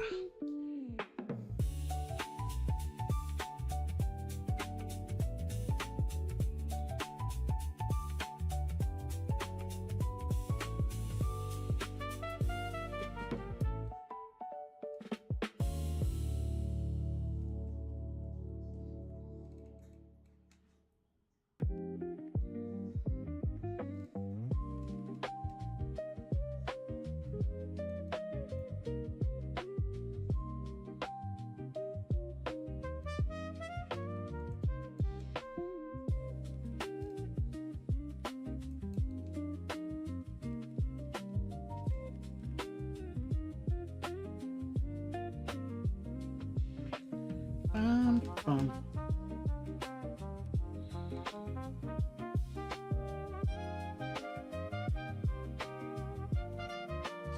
Ow.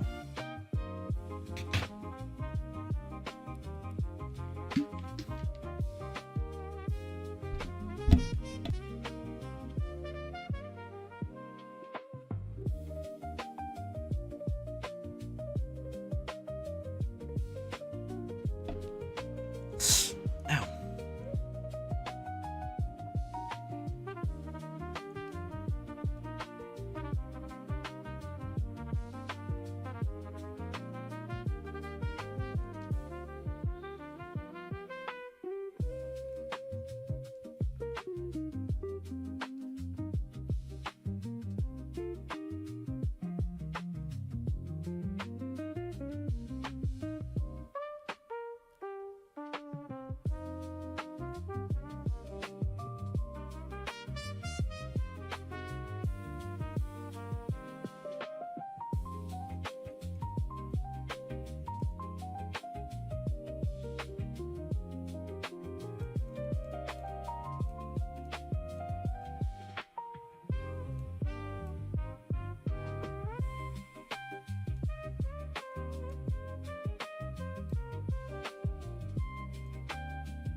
No way! Taco Bell is bringing back the shredded beef dipping taco. Never heard of it. It comes with a dipping sauce and a slow raised shredder cheese filling. Okay. Well, I've never had it myself personally, so I wouldn't know if it's any good, but I'll try it.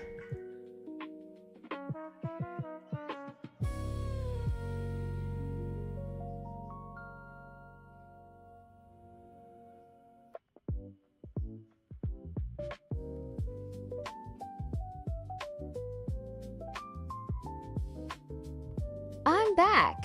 Oh, welcome back. I was just saying that apparently, like 8 hours ago, the Taco Bell's bringing back the shredded beef dipping taco. I've never actually tried it, so maybe I'll try it next time I go out. We're at the 2-hour mark. Oh, don't worry. Oh yeah, send me some of the videos so we can.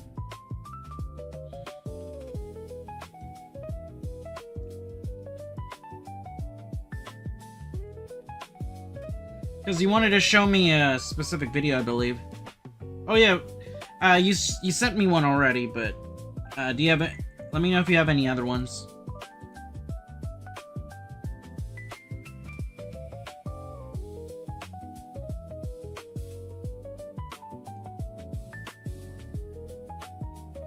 Okay. Because after this, we're gonna watch Slow Start.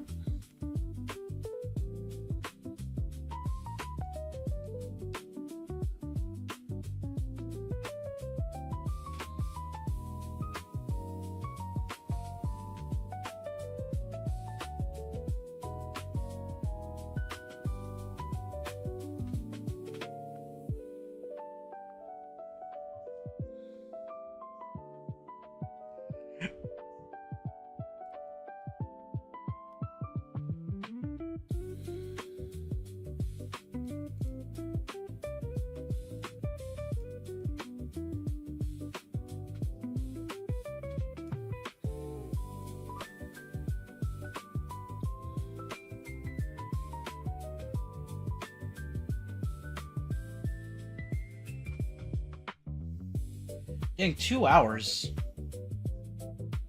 We'll probably cut the art portion short so we can watch a little bit of YouTube videos. It's like I'm not even nearly close to being done.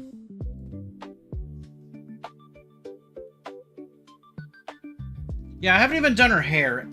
Like, I'm still like at this spot right here.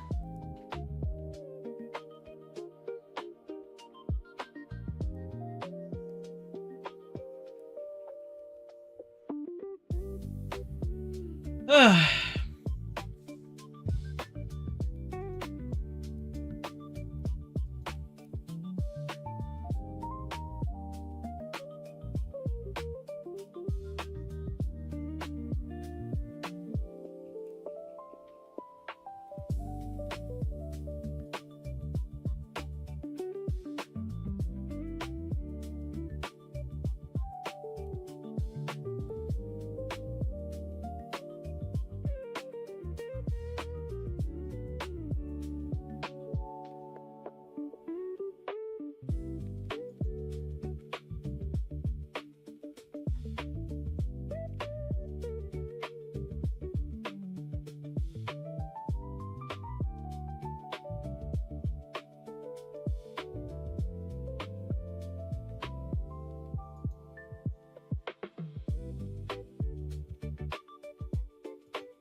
Alright, well that gives you a good eyeful of what I'm working on. Sorry, I was looking at...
Oh man, I haven't even drawn her boob in yet. No. Sorry if I startled anybody.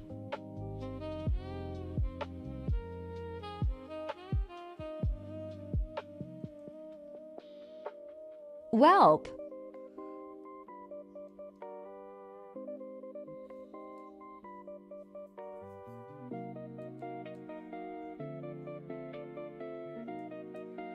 Well, I'm still not done, but you get me. How can I forget about her boob? Okay, if I was a jerk and hated small boobs or just okay, I like teasing small boobs because, like, one, I like them. Two, it would be if I was like really like just like going hard on teasing boobs just to make a girl feel bad about her small tits. I would say like, oh, of course I would forget about her small tits because they that small or something like that. But no, I wouldn't actually make fun of a girl because of her small boobs. Talk to me when I was in high school, maybe. But during my senior year, I think I developed the taste. Well, not the taste, but like the I grew more fond of small boobs thanks to the first girl that I asked out. Well, the first girl that I think the first girl that I had a genuine crush on.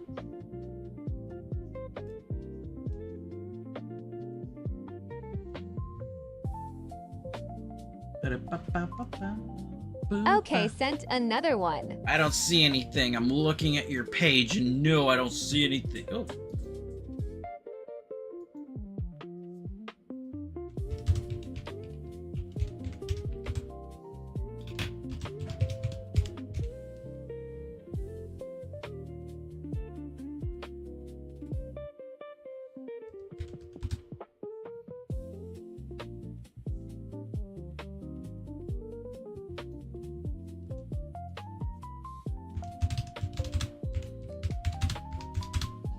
You know the legend of the Dragon Balls. Yeah, what about him?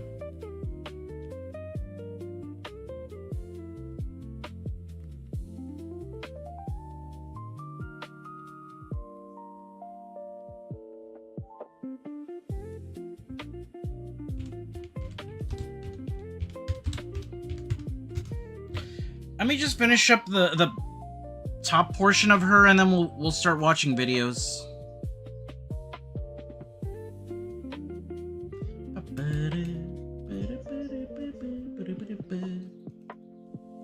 Apparently, if get 7 balls of a dragon, you get a wish. Yeah, that much I'm aware of.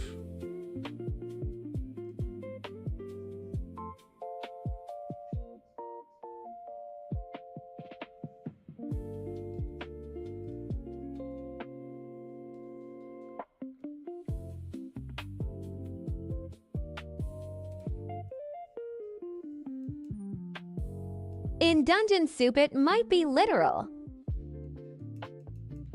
Oh no. Actual dragon Tamas, or what are the...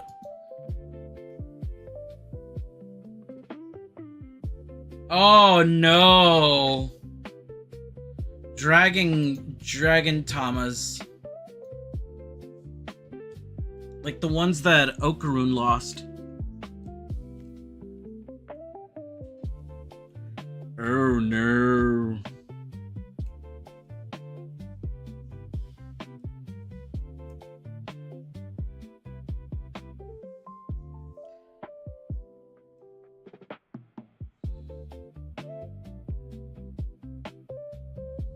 I forgot to put in her lips.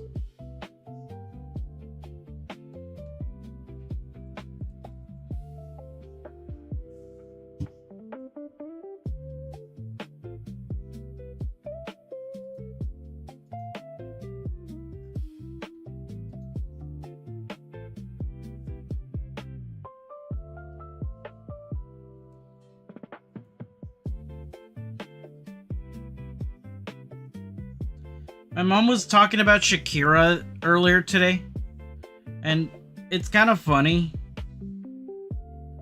that she said, like, oh my god, she keeps singing about these men that left her. all she does is sing about like, and the thing is, my mom likes her music, but I was she was saying like, oh my god, every time somebody leaves her, she sings about him, and then I'm like, that sounds like a conspiracy. Like maybe because like every freaking artist after that they've had a breakup, they always sing about their breakup and shit. At some point you got to start thinking like, dude, you know how like they manufacture stars?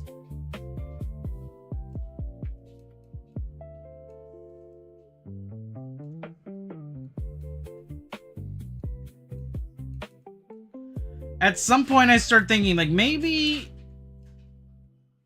they hire these chicks to be certain, or whatever. Anybody, they'll get, like, this person to go hang out with the artist, have them fall in love, and then eventually break up with them over, like, some stupid reason, like, oh my god, Tyler Brody, I'm leaving you because you eat your salad without using the salad fork. We're through. And then immediately the guy goes, and then Tyler starts singing like, she left me over the dinner fork, even though I didn't know, or something like that. And then, seriously, almost every freaking artist out there, like, whenever they That get... seems outlandish.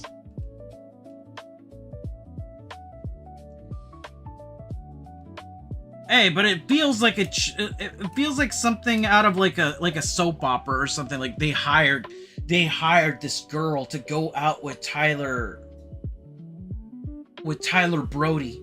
Turns out that the record label hired this girl to fall in love with him. Well, have him fall in love with her, and then eventually she would leave him for any particular reason, and then and that's how they got the breakout hit. Leave me for the fork on the road or something like that. Dude, that sounds like something out of like an anime or...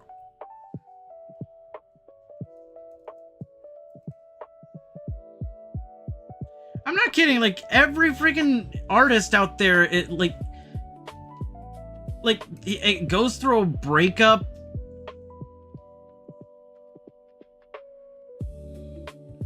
And then they sing a song about it. Like I said, outlandish.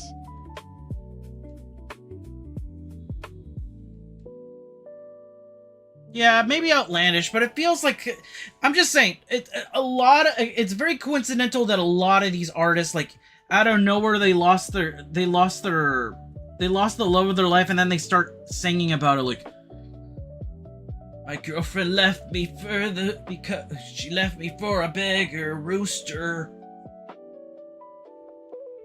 I was something, blah, blah, blah, and then she left me, even though I was rich and famous. I mean, why would someone... Okay, I'm not, like, this is not a generalization, but why would you leave your celebrity boyfriend or girlfriend?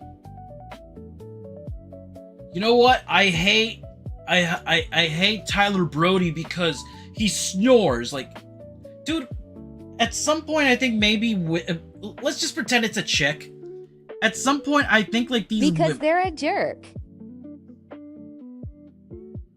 What do you mean Tyler Brody's a jerk?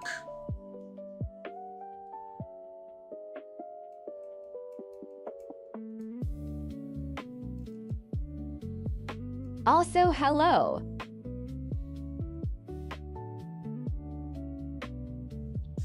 Can you imagine... Okay, just saying. My hero. Behind closed curtains, behind closed doors, Tyler Brody was a monster. Why did you burn the roast? Hello, it's Super Dreamer Man 509. Why did you burn the roast? And so Samantha had to leave.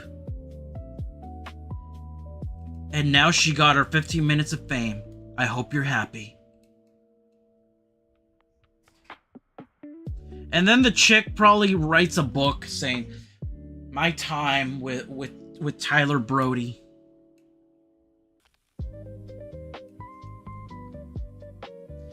It wasn't as it was cracked out to be, being Tyler Brody's girlfriend.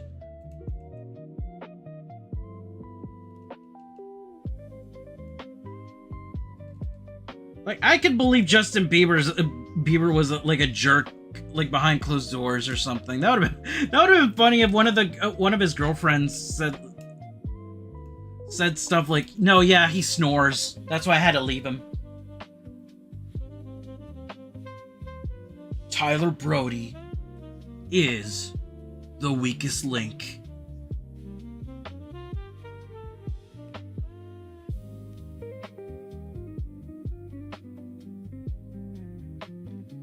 Alright, this is what we got so far.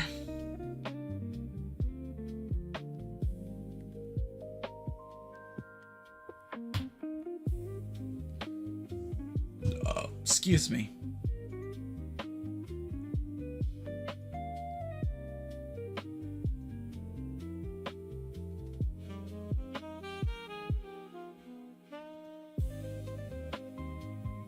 Oh, good progress right there.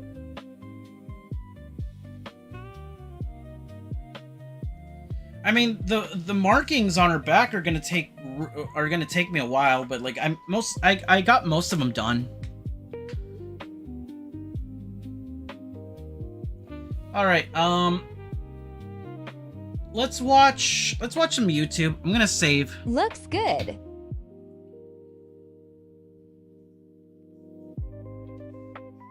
I'm just saying, at some point you gotta start thinking, like, dude, every freaking time certain actor or certain person does, like, loses the girl, immediately, oh, what the heck?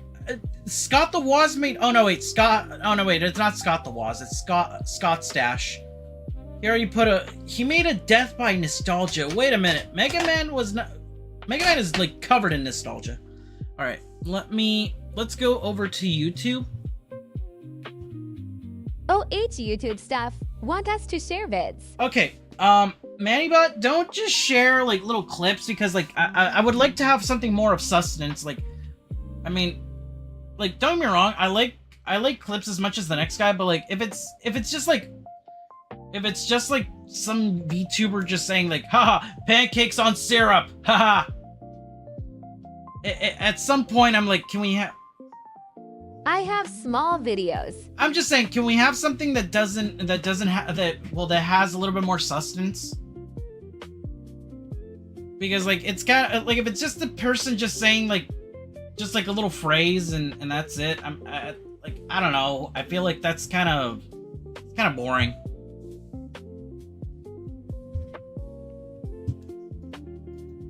Alright, let's go to YouTube. Here we go. I had to press like 3 different buttons to get to where I needed to. Okay, give me a second. Alright.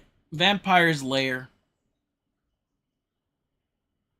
I mean, I want to make sure it isn't long, to be honest. How long do you want them to be, Max? Maybe under 5 minutes or something. I mean, Dungeon Soup is like 3 minutes. Shoutouts to the guy right here next to my headphones. Look, that's my stream. All right. How has the progress been going on my new lair, Dinglemeyer? Oh, great, Master. Very, very good. Dinglemeyer has been working tirelessly to make your lair perfect. Subtitles. Yes, it looks very nice. Everything seems to be in order. Are those fucking windows? Yes, Master. Dinglemeyer got your windows as requested. No, I say no windows. Dinglemeyer, you freaking idiot! Vampires are weak to sunlight. Stop that. Oh my god, that makes so much sense why the castle or that building that Dio was in didn't have any windows. It was so dark. Shoutouts to anybody who enjoyed part 3 of JoJo's Bizarre Adventure. Stop, Jack. Right, vampire. It's okay. Just a small mistake. Easy to fix. They'll just seal the V. Is that a fucking water feature? Yes, my lord. Dinglemeyer worked very hard on it to please You trying to fucking kill me, Dinglemeyer? Everyone knows vampires are weak to running water. Wait a minute, they are? I thought it was just holy water.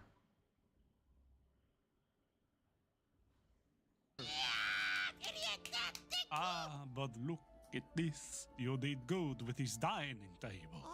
Sating the cutlery. Yes. What are... It's more like they can't cross a running stream. What's... I thought it was just holy water. That's dumb. Is this nickel? Platinum? Silver! Of course it's fucking silver! Oh, what? I mean, it is silverware. Is that a fucking wooden stair railing? Oh, if a vampire slayers came into this lair, I'd be fucking toast. Look at this shit. I'm dead. Oh, I'm fucking dead. It's like you've created a vampire slayer playground. But it's my goddamn lair! Dinglemeyer is sorry, Beep. master. Beep, boop, bop. It's fine, Dinglemeyer. We'll just, what is that is cooking in the kitchen? That better not be goddamn Garlic bread. God dang it, garlic bread. Garlic bread. Oh, you little shit. Do you not know I am vampire, Dinglemeyer? How long have you been my familiar? I didn't realize vampires were so delicate. Delicate! How dare you? Do you know how hard it is to survive 1,000 fucking years to all these weaknesses? If anything, it even proves how strong Ha! Oh, are you kidding me with this shit? Look at that. It just barely missed my heart. No, bro. Dinglemeyer, stop slapping your head and help me! This fucking guy. What the hell are you doing over there? Just pull me off this stage. Is it holy water? That's holy water? Yeah. Oh, what the hell, Dinglemeyer? You got a fucking holy water fountain? Where's the water even coming from? Is the entire plumbing freaking holy water? What the fuck? Dinglemeyer does not know better. Please forgive Dinglemeyer, master. Forgive you after all of this? I'm going to kill! Oh, that's good. I love you, master. Babe. Oh, I love you too, Dinglemeyer. Magic fucking fingers. I didn't mean to hurt you. I know. I'm sorry for yelling at Oh. Sheesh. Oops, I didn't mean to. No, I do not want to join his Patreon. Jeez. Just trying to get a.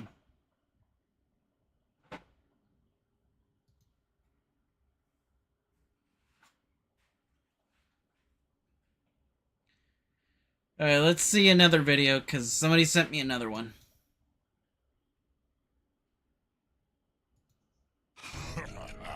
Another pathetic adventurer, come to steal my gold.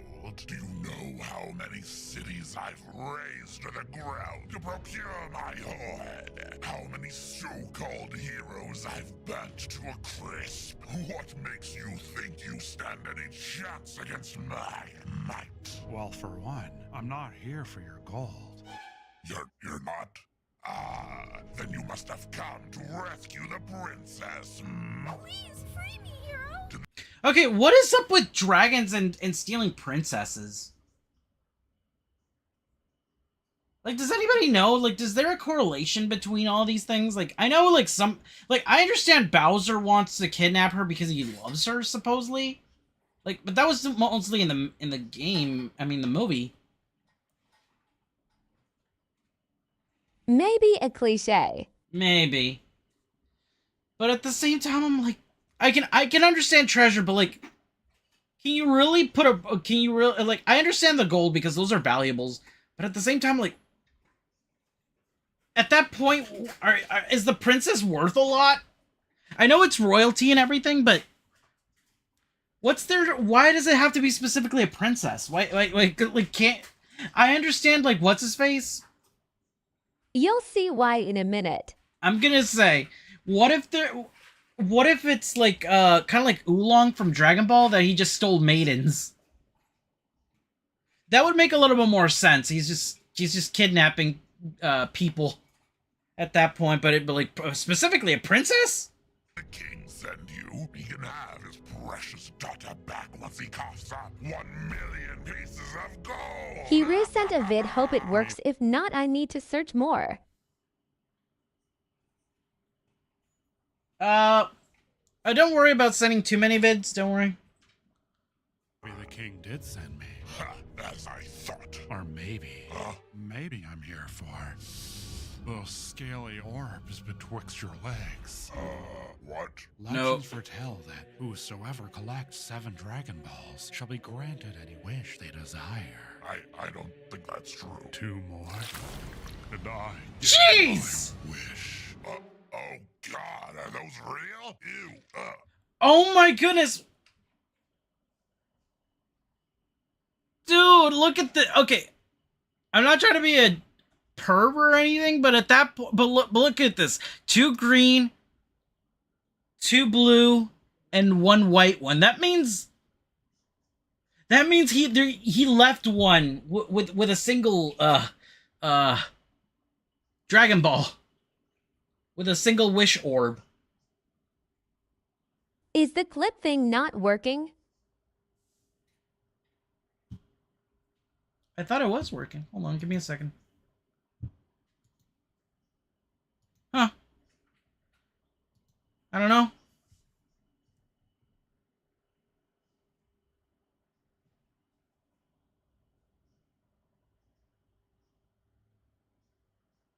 https://clips.twitch.tv/encouraging related air guitar by rb-mtfjp_sqc-sj. Okay, back to what I was saying before. Oh, there we go. Yeah, before I got distracted. Fuck, why'd it work for you? Maybe since we haven't used it very often, or maybe it, I don't know. I think I might have forgotten to like, I don't know. Anyway, balls. Dude, that means he literally just left 1 dragon with a single ball. Dude, that's fucked up. He's like, oh, I'll leave you with only 1 ball. I am the barbarian, and I will leave you with only 1 ball because I only require 1 white one. You're a fucking sicko, you know that? And a fool, too. For I am the most powerful of all dragons. My claws are spears. My wings a hurricane. You really like gold, huh? Obviously. I can give you gold. You can? Jeez. Where are you hiding? Get off me, wet sack! Jeez. It cannot be. The legends are true. No, I don't. That's so fucked up. I'm gonna need a minute.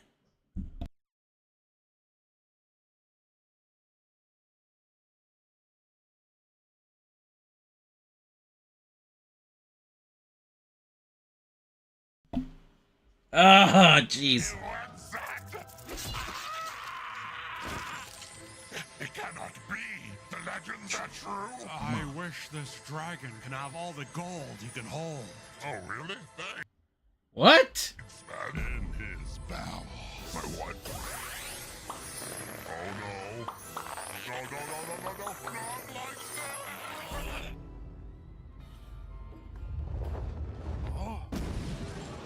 My God. I I don't believe it. You actually rescued my daughter in time for her birthday. And you captured the dragon as prisoner? Well, actually, I had something else in mind. Oh? Jeez! New Dark Fantasy Collection available now on the Dungeon Soup store. Okay, those are cool designs. Artwork of your favorite characters, hand drawn by myself and Mrs. Soup. High on autism, so you know they're good. Get yours today with the link down below. Wow, that's cool. Bye. That's neat.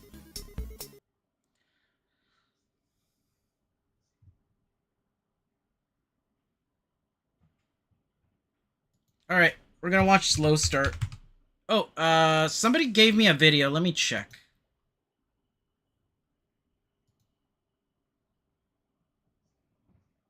Okay, now Manny's clip. Oh, he didn't send a... Oh. He didn't send a clip, he sent... Okay, let me check, because I don't know if I should be showing this, because it's Dave the Barbarian, also known as, what's it called? Sorry, video. No, it's because it's Dave the Barbarian, also known as Disney content, and I don't think Disney will like me Hi, show... Arukas. Oh, hey, dude. I know Random Geek sent me something. Let me see, how long does this... Like, it's not that I don't want to watch... Wait, dang it, Disney, I forgot. Right. Oh, this is like 3 minutes. Okay, we can watch this. Hi, Arkham. Yeah, Disney is gonna get me if I even show anything of their property. So I would suggest like YouTuber or VTuber clips or something. I don't know, just like... Or like YouTube content in general. But don't show me stuff like... Because the thing is, you know, anything from like Nickelodeon and... I don't know. Just saying, because like Disney will like, obviously they're not gonna take me down or anything. It's more that it's gonna get blocked.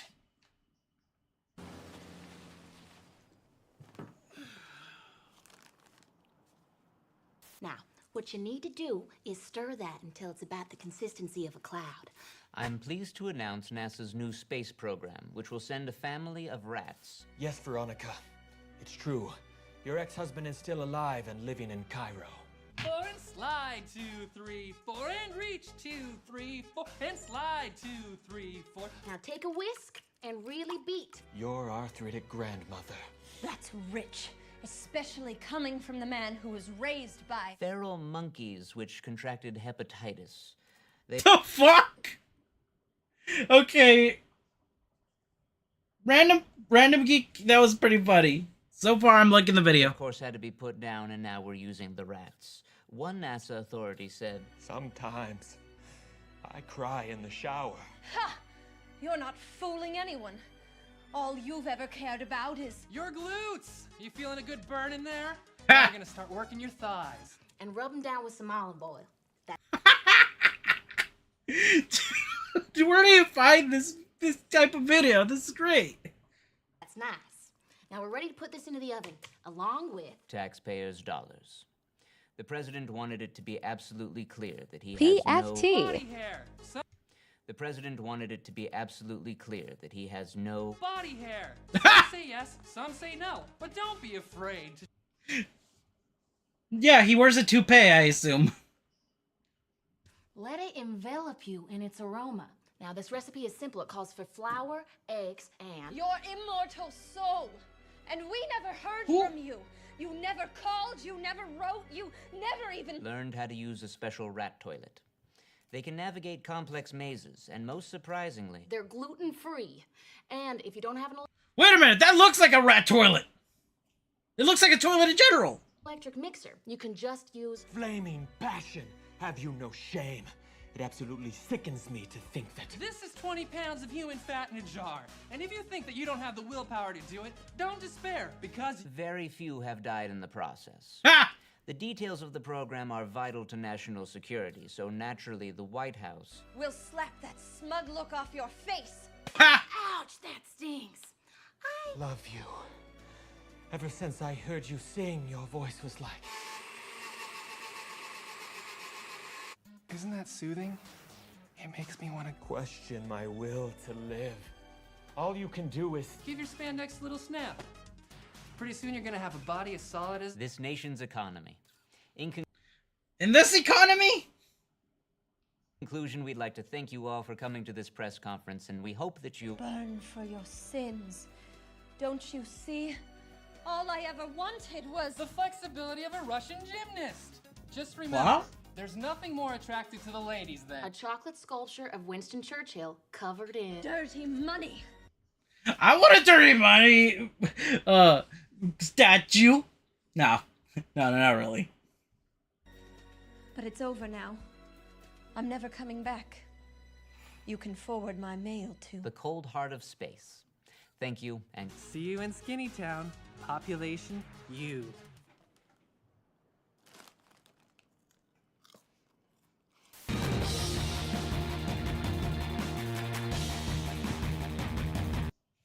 Alright, let's watch Slow Start.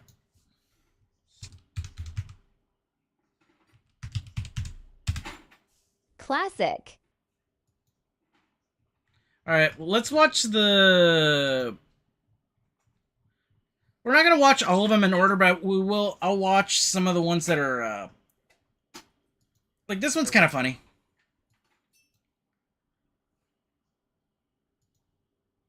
Alright. This video is sponsored by you. McDonald's. The house that Ronald built.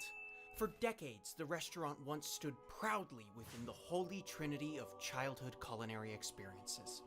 From the mascots, to the play places, to the GameCube kiosks that some still argue never existed, McDonald's was always fondly remembered as a place where a kid could be a kid. Or is that Chuck E. Cheese? I think it was Chuck E. Cheese. Oh, shit. Okay, it's Chuck E. Cheese. Bad start. But you know what I mean. For the vast majority of the restaurant's history, McDonald's has postured itself to cater especially to children. But over the past 20 years, that aspect of their business has been slowly and methodically phased out. Now, this didn't... Yeah, no, have you not noticed that, like, not a lot of the, like, a lot of the McDonald's have lost the play place? I think I've only seen 2 with the play place still. I think my community just refuses to get rid of the play places. Didn't happen overnight. In fact, as we'll come to learn, it's arguably still going on now. You see, today, locations are no longer being built with play places. Birthday parties are barely a thing. Maybe even less due to COVID. Excuse me.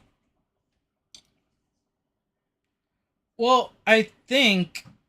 excuse me. You know how a lot of people are saying, like, oh my god, they're homogenizing the McDonald's and all the other restaurants? Like, they're all, like, just...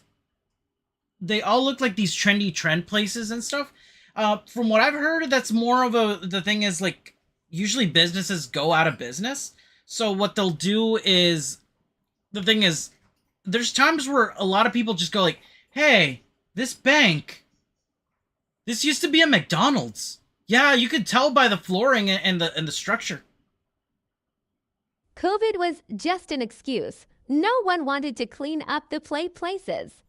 Now look like trendy college campuses, and the Happy Meal toys are... Yay, we're back at McDonald's for the new Happy Meals, and they are books. So what exactly prompted McDonald's to begin removing child-centric experiences from their restaurants? Well, quite coincidentally... Oh yeah, no, he's right. Some of the play places, they never cleaned them because, like, from, like, some people have heard... From what I've heard, some places, like, they'll leave the food inside there and nobody will clean it up. You'll find stuff like that. Incidentally, this year marks the 20th anniversary of the answer to that question. And it's quite a simple one. One that consists of just 3 words. I'm hating it! More like bye to your childhood. In 2003, kid-friendly fun at McDonald's would take a turn for the worse with the international launch of the I'm Lovin' It campaign. Now, this wasn't just any... Okay, did you guys grow up with that slogan, like, as in your childhood? I remember Put a Smile On was also one of the ones I used to hear. Ordinary marketing push. The ILI campaign was an attempt by McDonald's to unite the world under one brand message, with a slogan I that's know still of in it. place today as the longest-running jingle in the company's history. But it was much more than just a catchphrase. The I'm Lovin' It campaign was the spark, the push for modernization that would slowly but surely phase out the child-friendly aspect of their restaurants. Woo! Birthday party! Re-engineering of the company's DNA, a drastically new approach that placed emphasis on people and the customer's own individual preference. Before this, McDonald's would say, "We love to see you smile." Well, the company quickly realized that in the new millennia, customers couldn't care less what McDonald's loved. This was kind of shocking to the company. Turns out customers weren't just an amorphous blob of mouths and money. They were complicated, each with their own individual ideas and opinions. Now, this was really bad news for McDonald's. You see, marketing is a whole lot easier when you can kind of just label all your customers into one box. But when consumers not only recognized their individuality, but also valued it, that made marketing to them a whole lot more complicated. This cultural shift was what prompted McDonald's. Oh my god, these Remember guys... the Sonic games? I had the Shadow Rail grinding one. I had almost all of them. The thing is, a lot of those toys, like, ended up in the garbage, and a friend of mine, like, got a couple, like, he picked up a couple, like before they were taken away by the truck, and he said, "Hey, you like Sonic?" Yeah. I was a little kid. I think I was in the 1st grade. I was still in elementary school for sure. McDonald's to begin changing how they advertised and operated their restaurants. And slowly but surely, these changes would place less and less emphasis on children. Now, from an... Alright, Mr. McDonald's, please tell me why you have to wait until 11 to get... Why do you stop serving breakfast at 11? Come on. It doesn't bother me personally, but, I mean, to other people too. I mean, to other people do. I mean, I could not care less. I don't really like the breakfast to begin with. I mean, you could literally get an English muffin, toast it, put a piece of cheese, ham, and an egg in there, and call it a day. Just saying. Ethical standpoint, this doesn't sound like that bad of a thing. Children's marketing has always been a touchy subject, and there's entire organizations devoted to ensuring that it's done. Hey, look, it's the Kappa! From a fun... Remember Kappa? Everybody was freaking out about Kappa. Because they thought, oh, the bot. Or why can't we have lunch until 11? Dude, some people, okay, I'll be honest, some people that work like from 6 to 3, they got good hotcakes. I'll say this much. At some point, yeah, like, I think that's a kind of an inconvenience, because some people that work jobs from like 6 to 3, their lunch hour is at 10. So they can't get lunch. You would have to have like a 7 to 4 work shift in order to go get lunch from McDonald's. That sucks. McDonald's is now no longer part of that holy trinity of fun childhood outings. And with the decline of Chuck E. Cheese, I've got a whole video on that, don't even get me started. The whole concept of childhood... We'll watch that one at some point. ...are becoming extinct. Now, some might say, why not take your kid to the zoo or the museum? And to that, I'd say, Mom, stop writing in the comments section. We talked about this, okay? I know the one comment that said I looked handsome was you. You're not slick. Aw, that's sweet, though.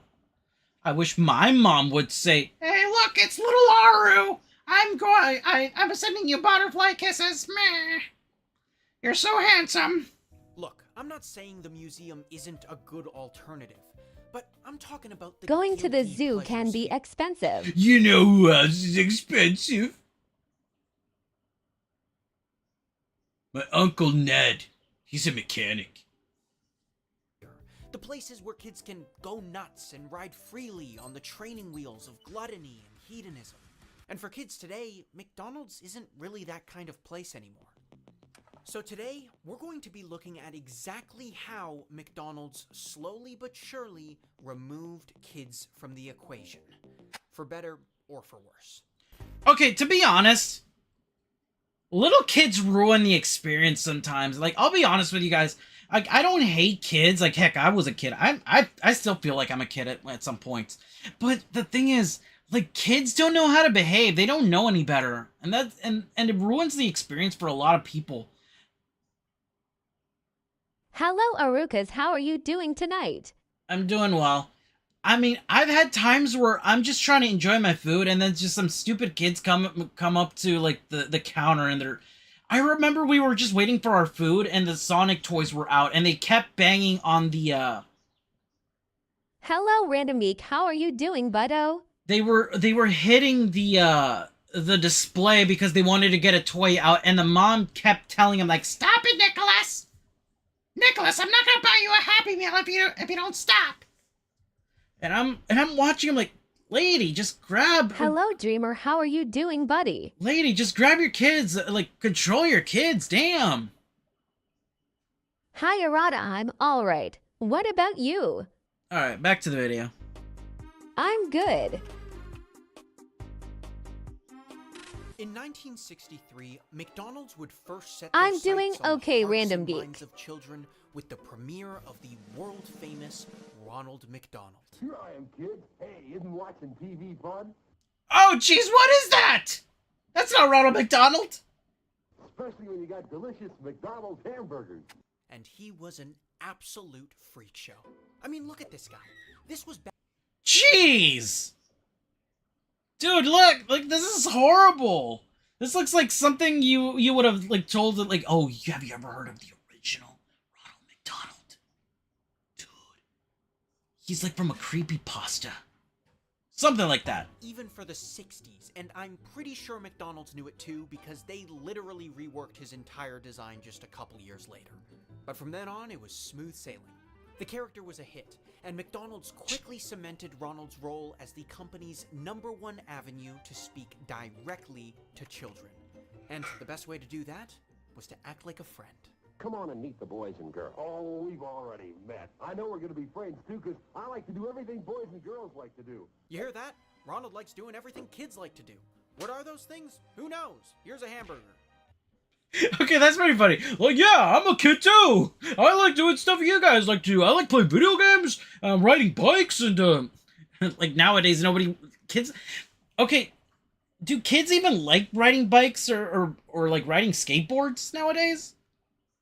Like, I rarely see anybody walking around with a bike, like buying bikes at work. It was bad. I mean, Ronald would literally explain product concepts I to think children so. and tell them why they should want them. I'm not kidding. Here's one of Ronald explaining the concept of coupons to a bunch of 8-year-olds. Say, how'd you like to give a McDonald's hamburger or French fries or Coke to somebody for Christmas? McDonald's 50 cents gift certificates. You buy them at your McDonald's, and they're just like real money. Of course, in this day... They're like real money? So they're not real money then. It reminds me of this one character that says, "Here, try it. It tastes like real cheese." Excuse me, what is it then? If it tastes like real cheese, what is it then? It's definitely not cheese. I barely see people ride bikes anymore. In age, this is commonly referred to as manipulative marketing. But in the 60s, they literally hadn't invented that combination of words yet. I mean, could you imagine trying to explain ethical advertising to a bunch of suits in 1965? It'd be like a bomb went off. You'd immediately be fired and forced out the door by the burn of 15 cigarette butts. It just wouldn't happen. Regardless, Ronald would continue his success throughout the 60s. Who the heck is this freak? The charge in McDonald's aggressive efforts to advertise to a demographic that was naive, easily manipulated, but most importantly, profitable as hell. So, in 1970, the restaurant was naturally incentivized to expand this tactic as a much larger part of their business. Now, how would they do this? More commercials? Maybe a new look for Ronald? Well, how about an entire lore-rich, high-fantasy universe filled with almost a dozen original characters? Does anybody remember the McDonald's, the Ronald McDonald tapes? Dude, that sounds like a creepypasta now that I'm saying it out loud. I think you had to buy... I think you had to buy, like, a small... Yes.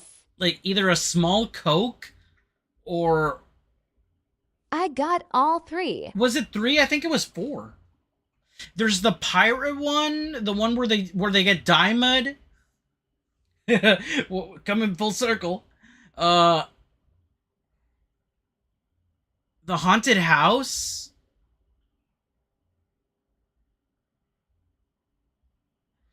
I know there were 4.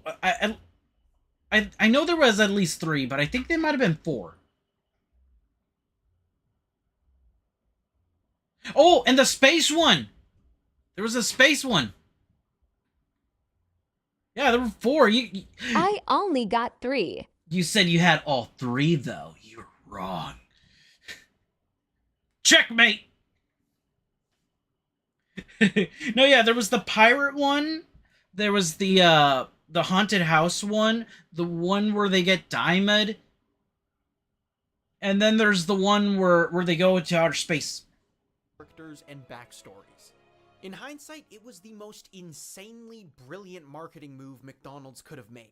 All of a sudden, there were books, video games, animated shorts, there were even... They introduced a 4th one, but they never released it. Was it that? Okay. Entire character arcs. Grimace was a bad guy, he became a good guy. There's character development! Oh no, there was 4. I mean, there was 5. There was 5. There was one where they found the Loch Ness monster. Dude, this sounds like a fever dream. I'm sorry, you guys, but yeah, no, there were 5 videotapes. There was the haunted house where they met Franklin. There was the one where they go. There's the outer space one, the pirate ship one, the one where they get diamond, and then the one where they find the Loch Ness monster.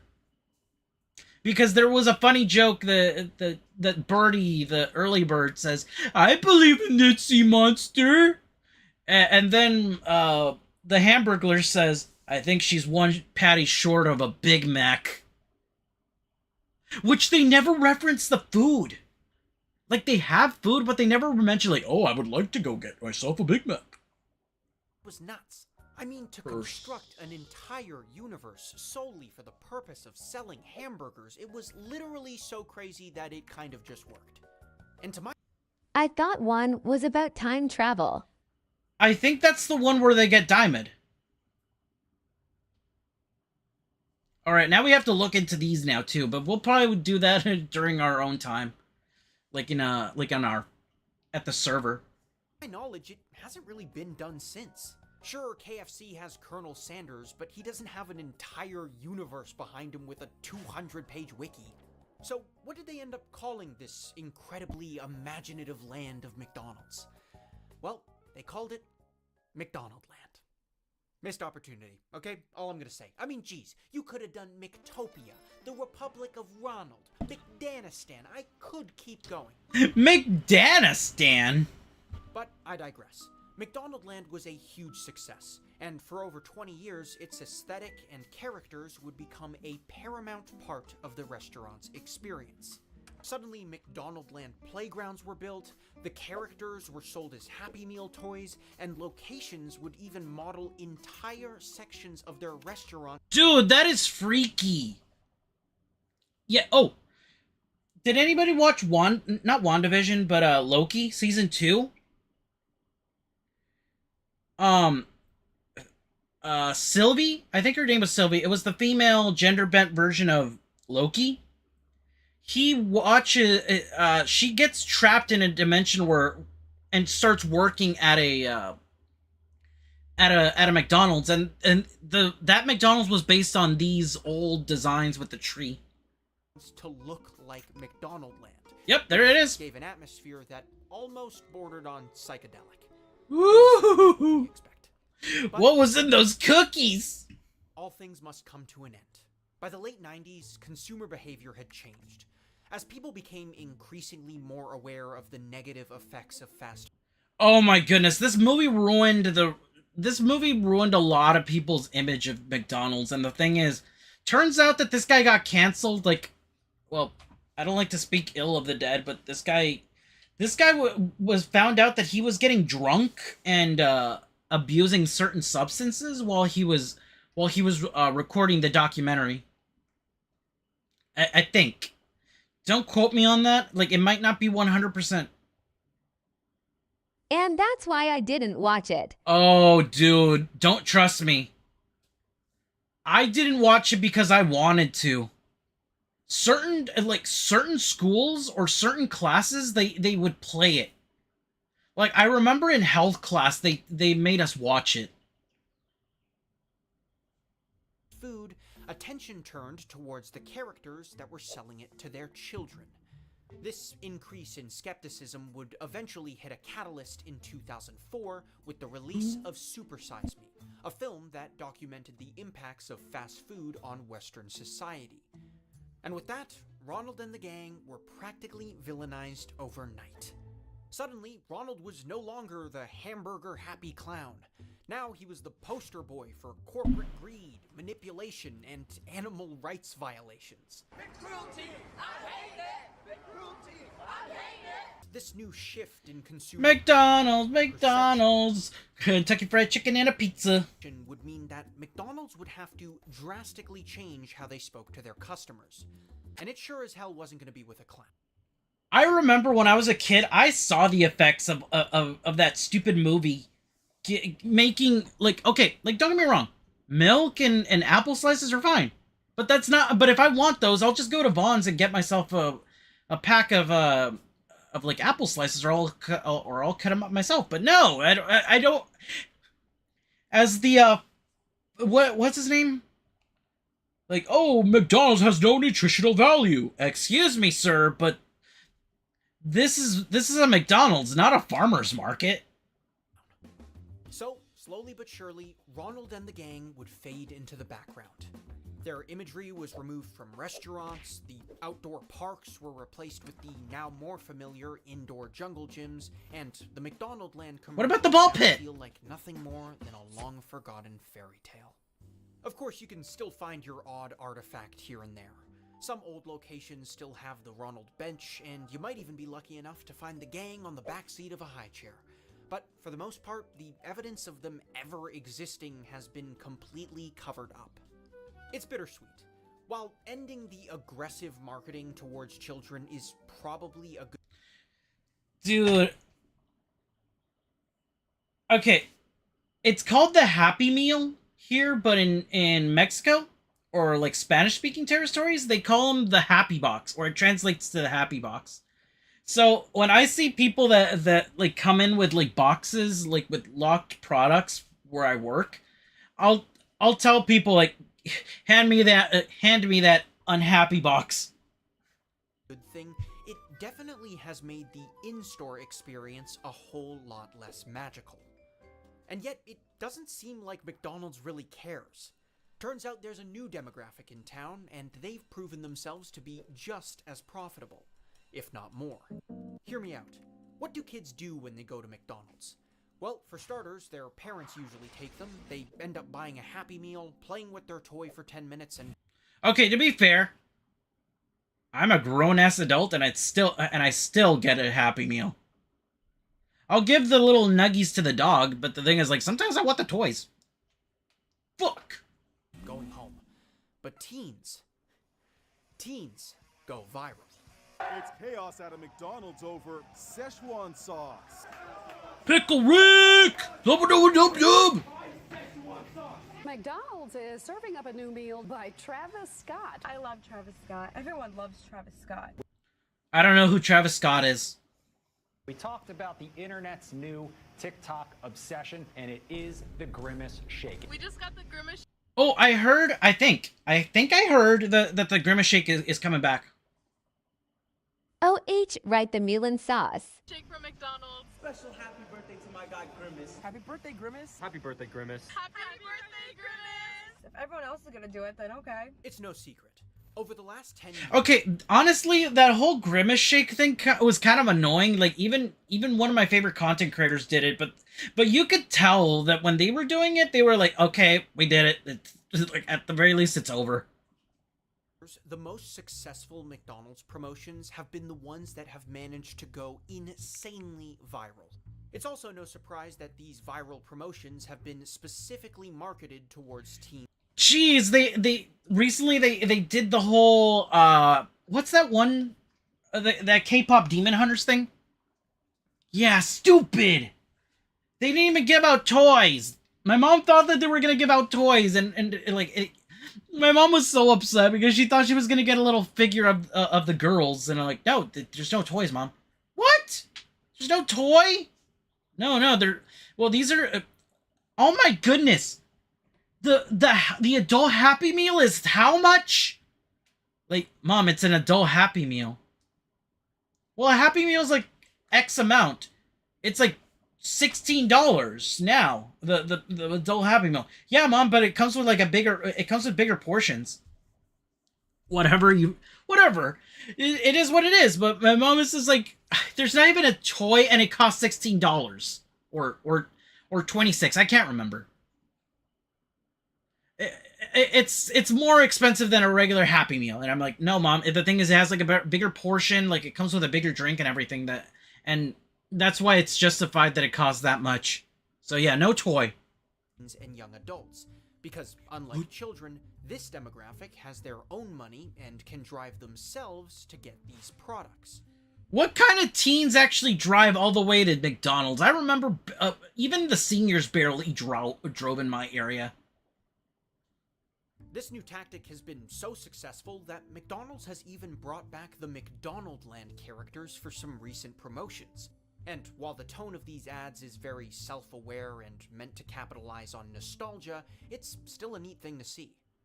But even with these changes in marketing tactics, why did McDonald's feel it was necessary to start removing play places, game kiosks, and birthday parties from their restaurants?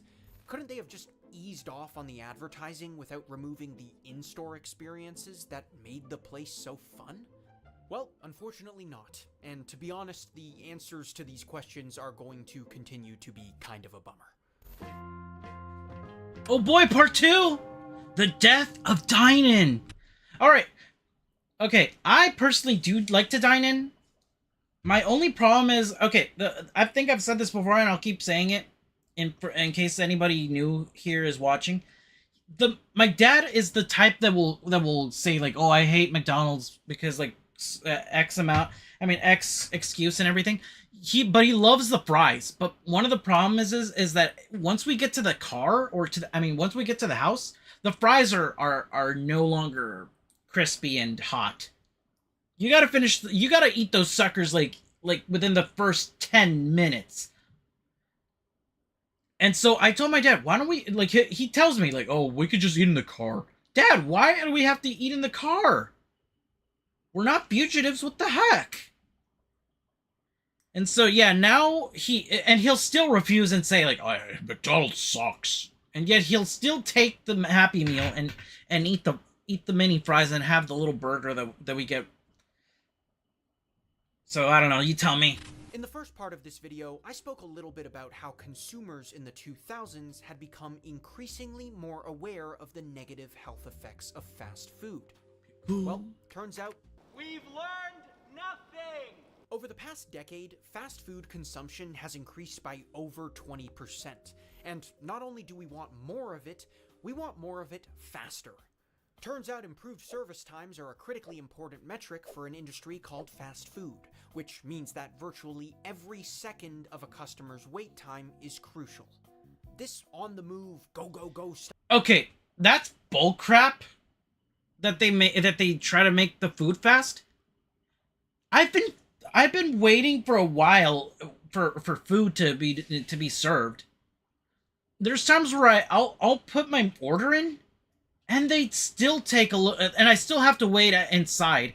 So okay, so how the app works is that you can put in your order, like, and once you are like somewhat remotely close to your local McDonald's, it'll put in the order.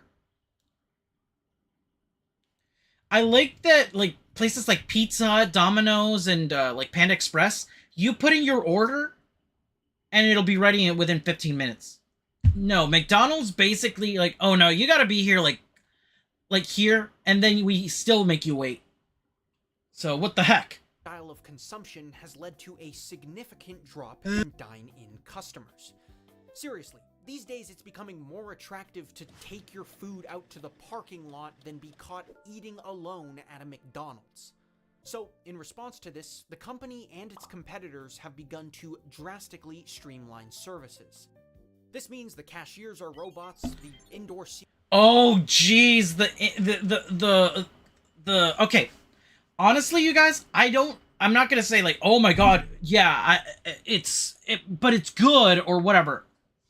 One of the things that I hate about the order kiosk is okay, it has its pros and cons, but one of the problems that I hate, hold on, let me... The company and its competitors here, let me show you guys. Drastically streamline services. This means the cash... Okay, one of the problems with the order kiosks is the fact that, like, okay, I like to go up to, like, I'm not trying to sound like a boomer or anything. Like, I like going up to the counter and putting my order in because it's a little faster. Like, because I can just tell the cashier, I would like a number 2. Can I get that? Can I get that? Can I get a large number 3, large Coke, no ice, please. Yeah, blah blah blah. Rest of the order. And 2 apple pies, blah, blah, blah. No, I have to search for them on the screen.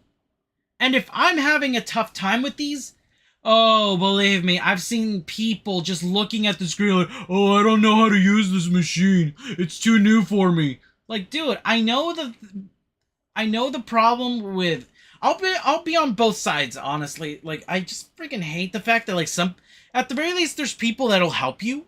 Ugh, excuse me, but... excuse me. Why can't it just be like, oh, can I get a number 3? No, you have to go, oh, okay, I want a chicken one, so I gotta go all the way to the chicken category. And then if I want a McFlurry, I gotta go all the way to sweets and treats. Like, come on, just put the stupid things on the screen or put the numbers on there.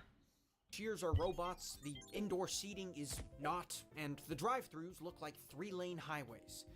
Okay, maybe not yet, but it's coming. Check out these drive-thru concepts for KFC, Chick-fil-A, and Burger King. They look like freaking airport terminals. Oh, and a little bit. This one from Taco Bell that's literally already open and operational. This concept location in Minnesota is a drive-thru only Taco Bell where you have 0 interaction with a single human being. This looks like it's straight out of Futurama. At any point. Oh, and in case you were wondering, these places are already experimenting with AI. Because if you're not sitting... Oh, yeah. I think it was Sambucha who did a video on these AI restaurants. And the thing is, they're only meant for learning because he actually tried speaking Spanish to them and they didn't work. So they're not perfect.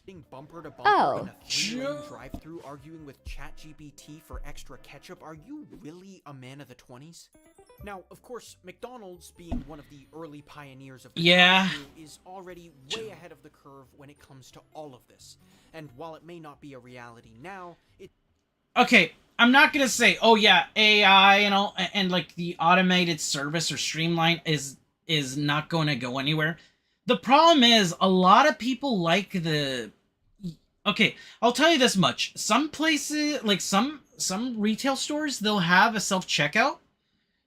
But the problem is, in certain states, you can't buy alcohol from a self-checkout lane. So, because I went to a retail store like a couple of days ago, or I mean in the past, sorry, not a couple, but like previously, they had almost all of them were self-checkout, and they had one checkout with a cashier at them. And it was only for alcohol.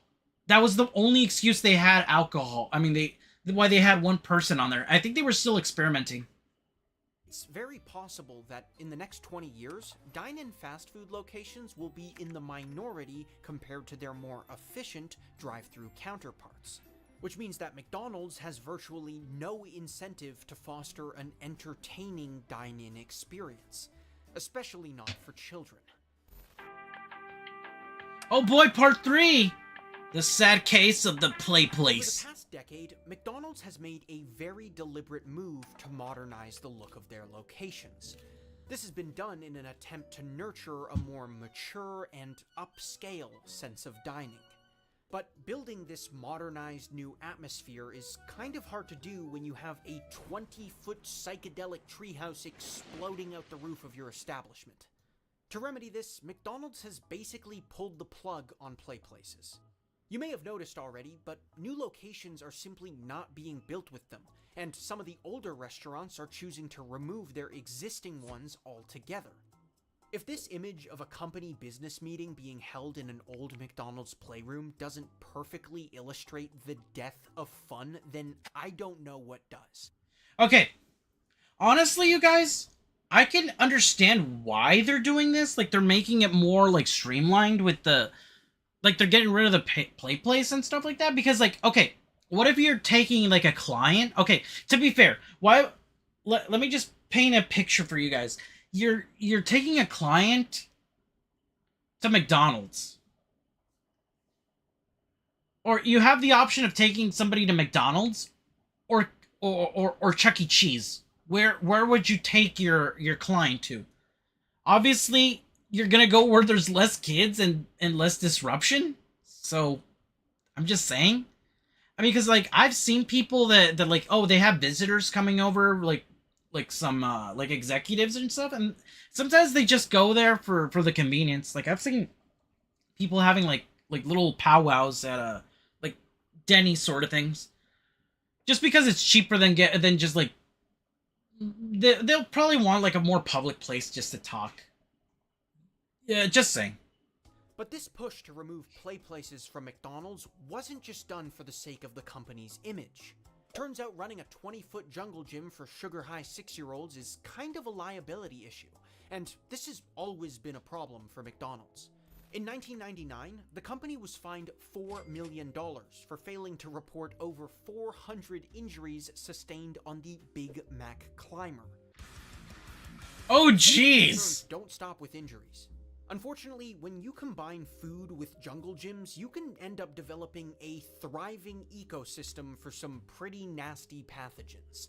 I mean, all Little Junior has to do is drop a chicken nugget in a plastic crevice, and 6 months later, the entire place becomes one giant petri dish. This problem of filthy play places has always been kind of an open secret, especially to moms. And this led one Arizona woman to take matters into her own hands. I was talking about the play place with my mom, and my mom told me, Aru, you never liked going into the ball pit, huh? Like, you never asked me to go to the ball pit. I thought I wasn't allowed to go. I was just talking to my mom, and she tells me, like, oh, I just thought you never liked it. No, I wanted to go, but I thought I wasn't allowed. Like, I just thought we didn't have time, you know? Like, usually the stereotypical mom says, like, no, we have food at home. No, Aro, we can't stay and play at the play place while we're waiting for our food. Meet Erin Jordan, a mother of 4 and a professor Karen! in Arizona State who experienced the horrors of the McDonald's play place firsthand. The news story states that upon bringing her children to McDonald's, Erin would follow her son into one of the slides. Erin, more like Karen. Where she found, quote, rotting food in every crevice. Oh, that sucks. I always wanted to be in a ball pit. Gang signs? God, I wrote Excuse me, sir? Ago, but I'm still laughing. A used Band-Aid. Oh. And gang signs. God, I wrote this script like a week ago, but I'm still laughing at the idea of a 6-year-old scribbling Crips for Life onto a slide with crayon. Okay, would have been funny if it wrote Cribs for Life. Because, you know, I doubt there's gonna be, like, some like, gangster. Oh my god. Like, a grown adult going inside and putting gang signs in there. I doubt that was the case. But it would have been fucking funny. If it's a Cribs for life. Aaron told FoodSafetyNews.com, which of course is a publication for some reason, that it was every little thing you wouldn't want your child near, and she knew she had to take action. So Erin did what any noble middle-aged mother of 4 would do. She complained to management, and she was kind of blown off. In response... Finally, somebody blew off a Karen. Excuse me, can I talk to the manager? Erin took it upon herself to perform a cross-country journey, visiting McDonald's play places all around America, swabbing them for bacteria, and sending the samples back to a lab at ASU. After receiving the results from her samples, Erin discovered a multitude of different pathogens. Wait a minute, are those little M's in there? Hold on. All with results from her samples. Yeah, there's M's in there! Erin discovered a multitude of different pathogens, all with names that no one should ever bother trying to pronounce. Erin would take her findings... Okay. Yee. Okay, I'll be right back. I need to use the bathroom real quick.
Alright, I'm back.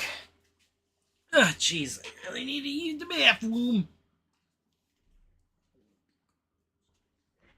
to local management, then corporate, and eventually the federal level, where she would quickly discover that there aren't really many laws in place to ensure these areas are kept clean.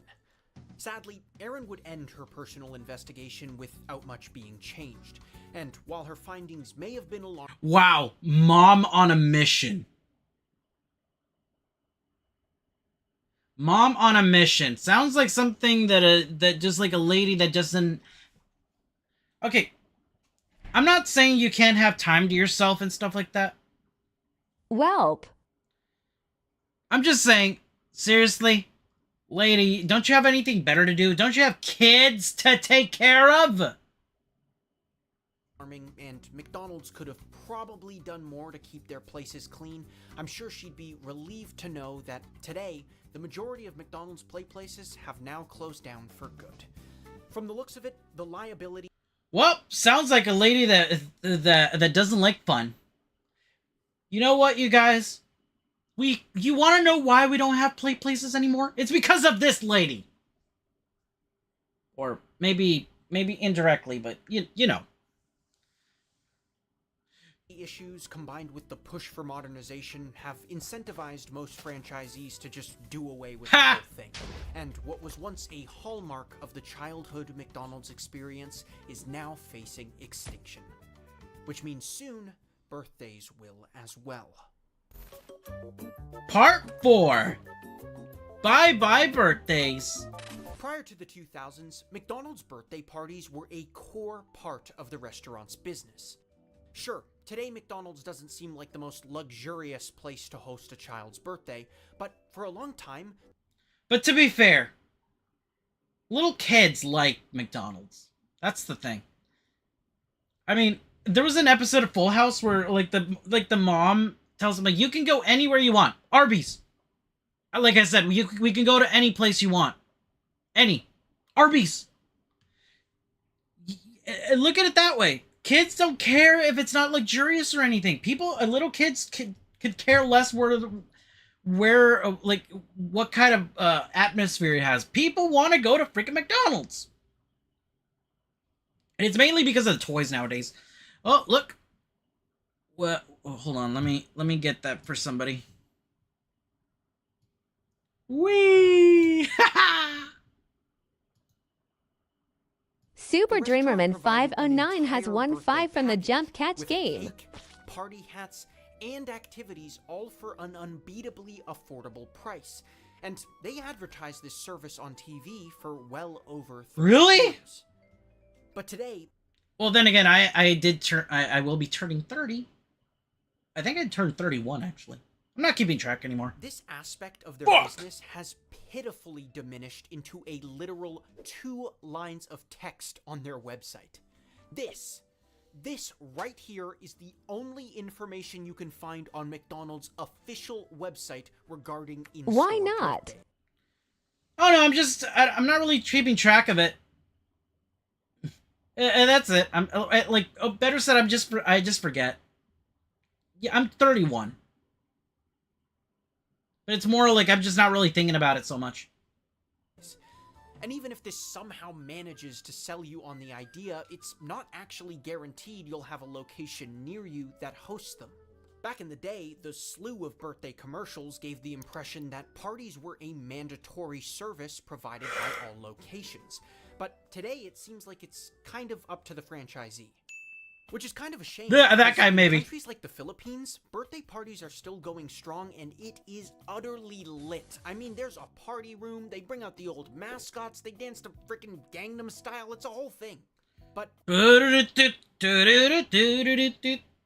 Open Gundam Style. In the West, it barely feels like it's a part of the business anymore. So, I wanted to actually test this. According to Google, there are 19 McDonald's locations in my city. Okay, good. You didn't use your actual map. Insane, I know. And I wanted to see just how many still provided a https://clips.twitch.tv/famous cold-blooded board keyboard cat-6 L2P9KG Y37VKOPUR. That was clip-worthy? Okay. You do you. Entire birthday package. Now, I know what you're thinking. Am I really going to bother 19 restaurants with an annoying inquiry that... Yes. Yes, you will. ...that I have absolutely zero intention of following through on? Well, I'm a bit of a rascal. I'm a bit of a rascal. Hey, I'm calling today to see if you guys do birthday parties. We unfortunately don't. No worries. Bye now. First one, no dice. Hey, how you doing? I want to throw a birthday party for my son Newton. Oh, my son Newton! Dude, what kind of names are they coming up with? Can you imagine, like, oh, my name is Alex, and I want to make a, I want to throw a party for my son. Can you imagine Joker Goku?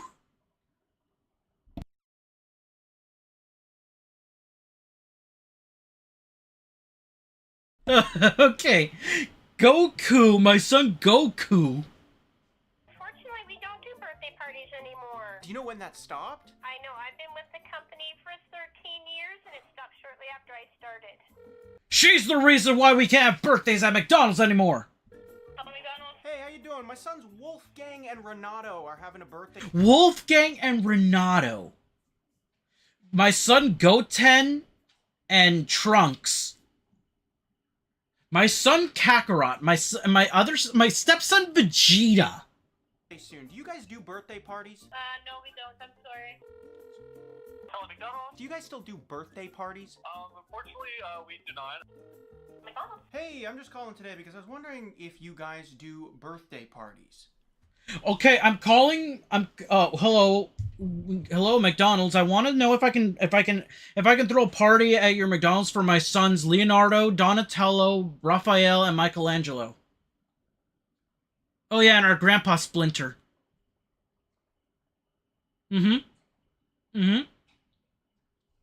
Yeah, that's what I thought.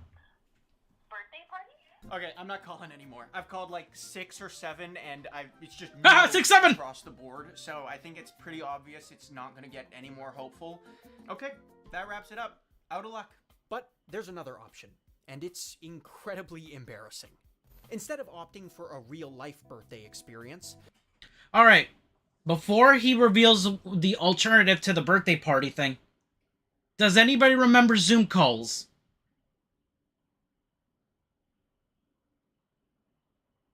I'll give you guys a second to process that.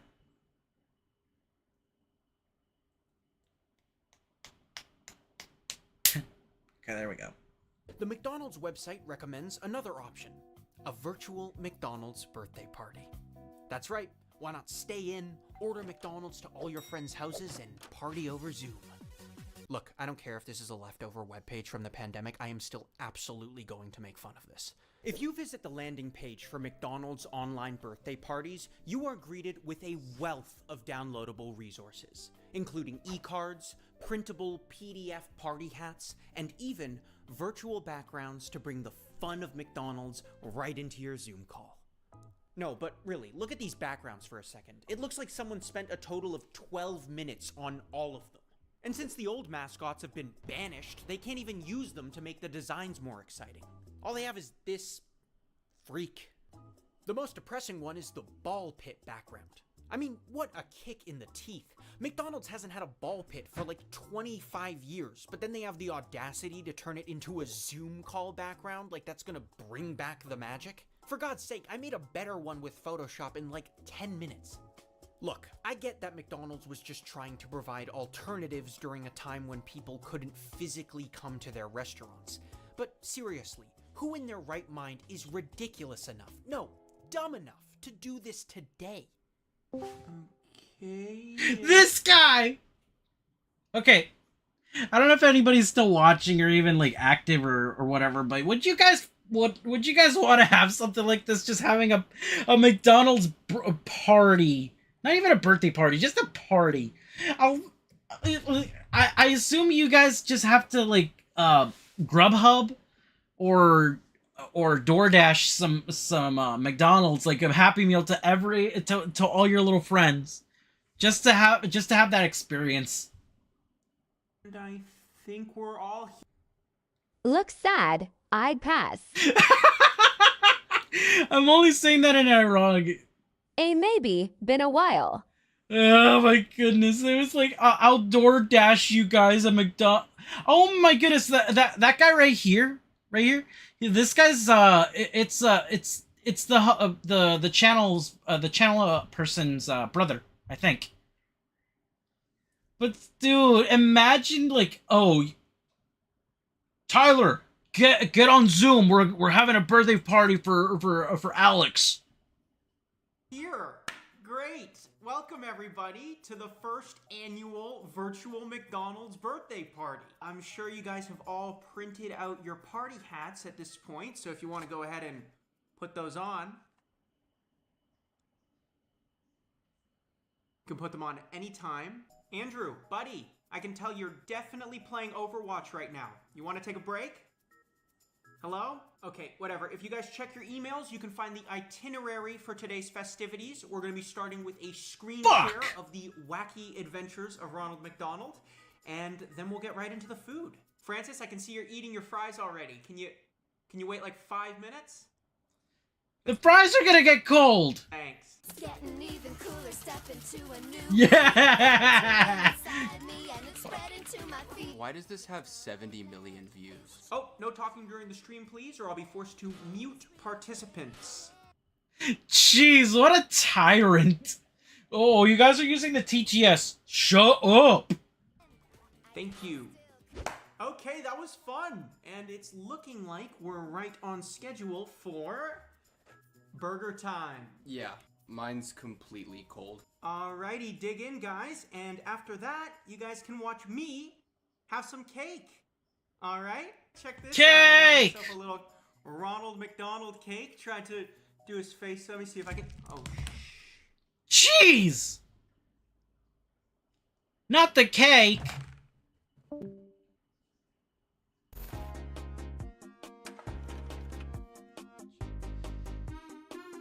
In the United States, during peak business hours, McDonald's sells over 5,000 Happy Meals a minute, incidentally making the restaurant one of the largest toy distributors in the world.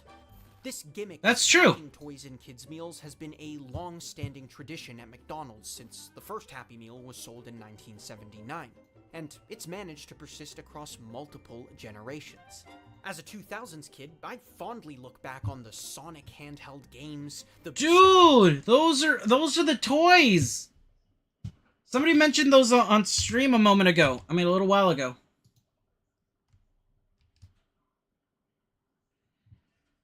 Anybody remember those? stackable knack-knack toys and the McTorin Bionicle figures. Or if you're a little older, maybe you remember the McDonald's Adult Happy Meal from 2004 that included a salad, a bottle of water, and a pedometer to help count your steps. Does anybody remember that? I remember my mom got one of those because like, oh, I'm gonna be healthy. This is before my mom lost all that weight. Because your childhood is dead, and it should feel like it. But today, after over 40 years of uninterrupted fun... Oh, real quick, once the video is over, we'll go raid out to somebody, alright? Just to give you guys a heads up. Happy Meals are starting to take a turn for the worse. Yep. I don't know about you, but if you've been to a McDonald's in the last couple years, you might have noticed that those little toys behind the glass aren't really that exciting anymore. Some of the recent releases have included cheap stuffed plushies, cardboard cutouts, books, mini Hasbro board games. Okay. To be fair, okay, that one's kind of cool, but to be fair, some people like the new toys because... Gotcha guest vids will wait another time. Yeah, I didn't think this video was going to take us this long because I keep interrupting, but that's more for my commentary, just so it's not just like, oh, free boating the video. I mean, like, you can technically watch the videos on your own time, just, but yeah. Fuck. It's, I'm just adding my own commentary to it. We're gonna go raid out to Garson just to give you guys a heads up. This one doesn't prove my point, it's actually pretty cool. But you get the idea. It seems like slowly but surely... I don't Happy worry, Meal toys just are time being flies. diluted with significantly lamer products made with cheaper materials. But there's a reason for But honestly, some of the toys are really lame. I like the Pokemon ones because they're... Okay, whatever. They're made... Some of the toys... they're not even toys, they're like little activities for the Pokemon... For the smaller Pokemon fans. But people just care about the stupid cards, to be honest. I did a little bet with my brother. Like if I got a Sprigatito card, I would send him over like a gift sub. But that's more for like, okay, I didn't get the card, but at least I don't owe Garson anything. for this. In 2021, McDonald's pledged to drastically decrease their use of plastic in all their Happy Meals by 2025. And this is being accomplished by manufacturing their new toys with more sustainable materials. So now I guess the natural response is to feel bad about making fun of those crappy toys a minute ago. Well, not necessarily. While this pledge is a nice gesture, it could also be an easy way to sell cheaper toys under the pretext of helping the environment. And since these toys would cost less to manufacture, this would ultimately improve their profit margins when selling Happy Meals. Yep. In a way, it's kind of a win-win for the Ds. Not only do they get to make more money, they also get to collect brownie points for being environmentally conscious. You dang hippie. If that is the case, maybe they could use this momentum to address some of their other pressing issues.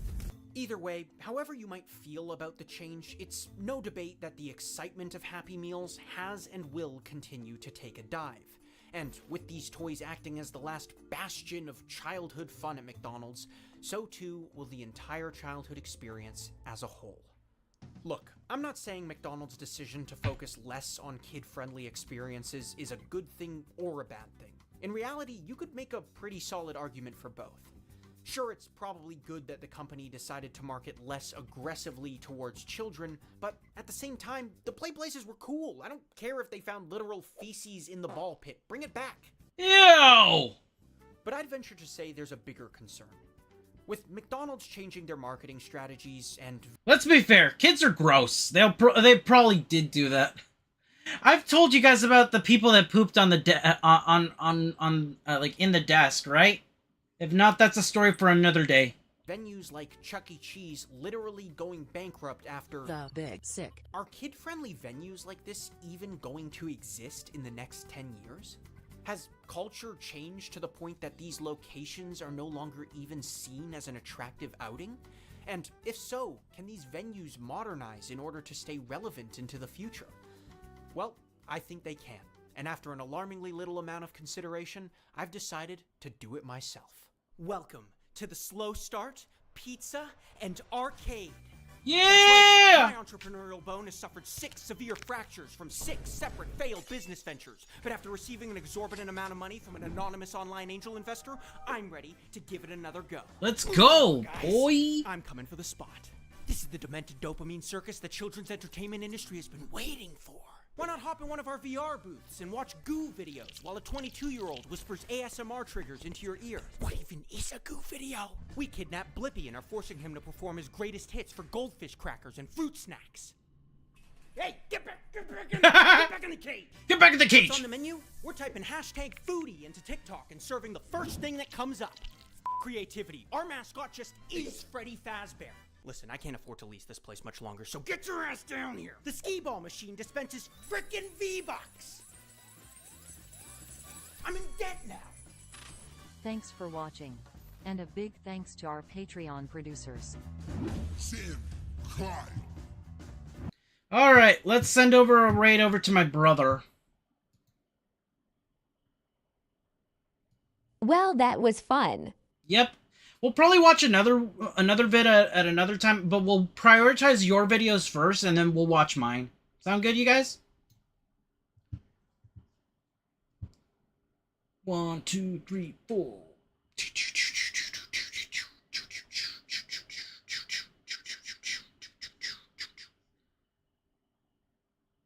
Later, we're just as long as you have fun. Well, I'm definitely having fun watching this with you guys and showing it off. Okay.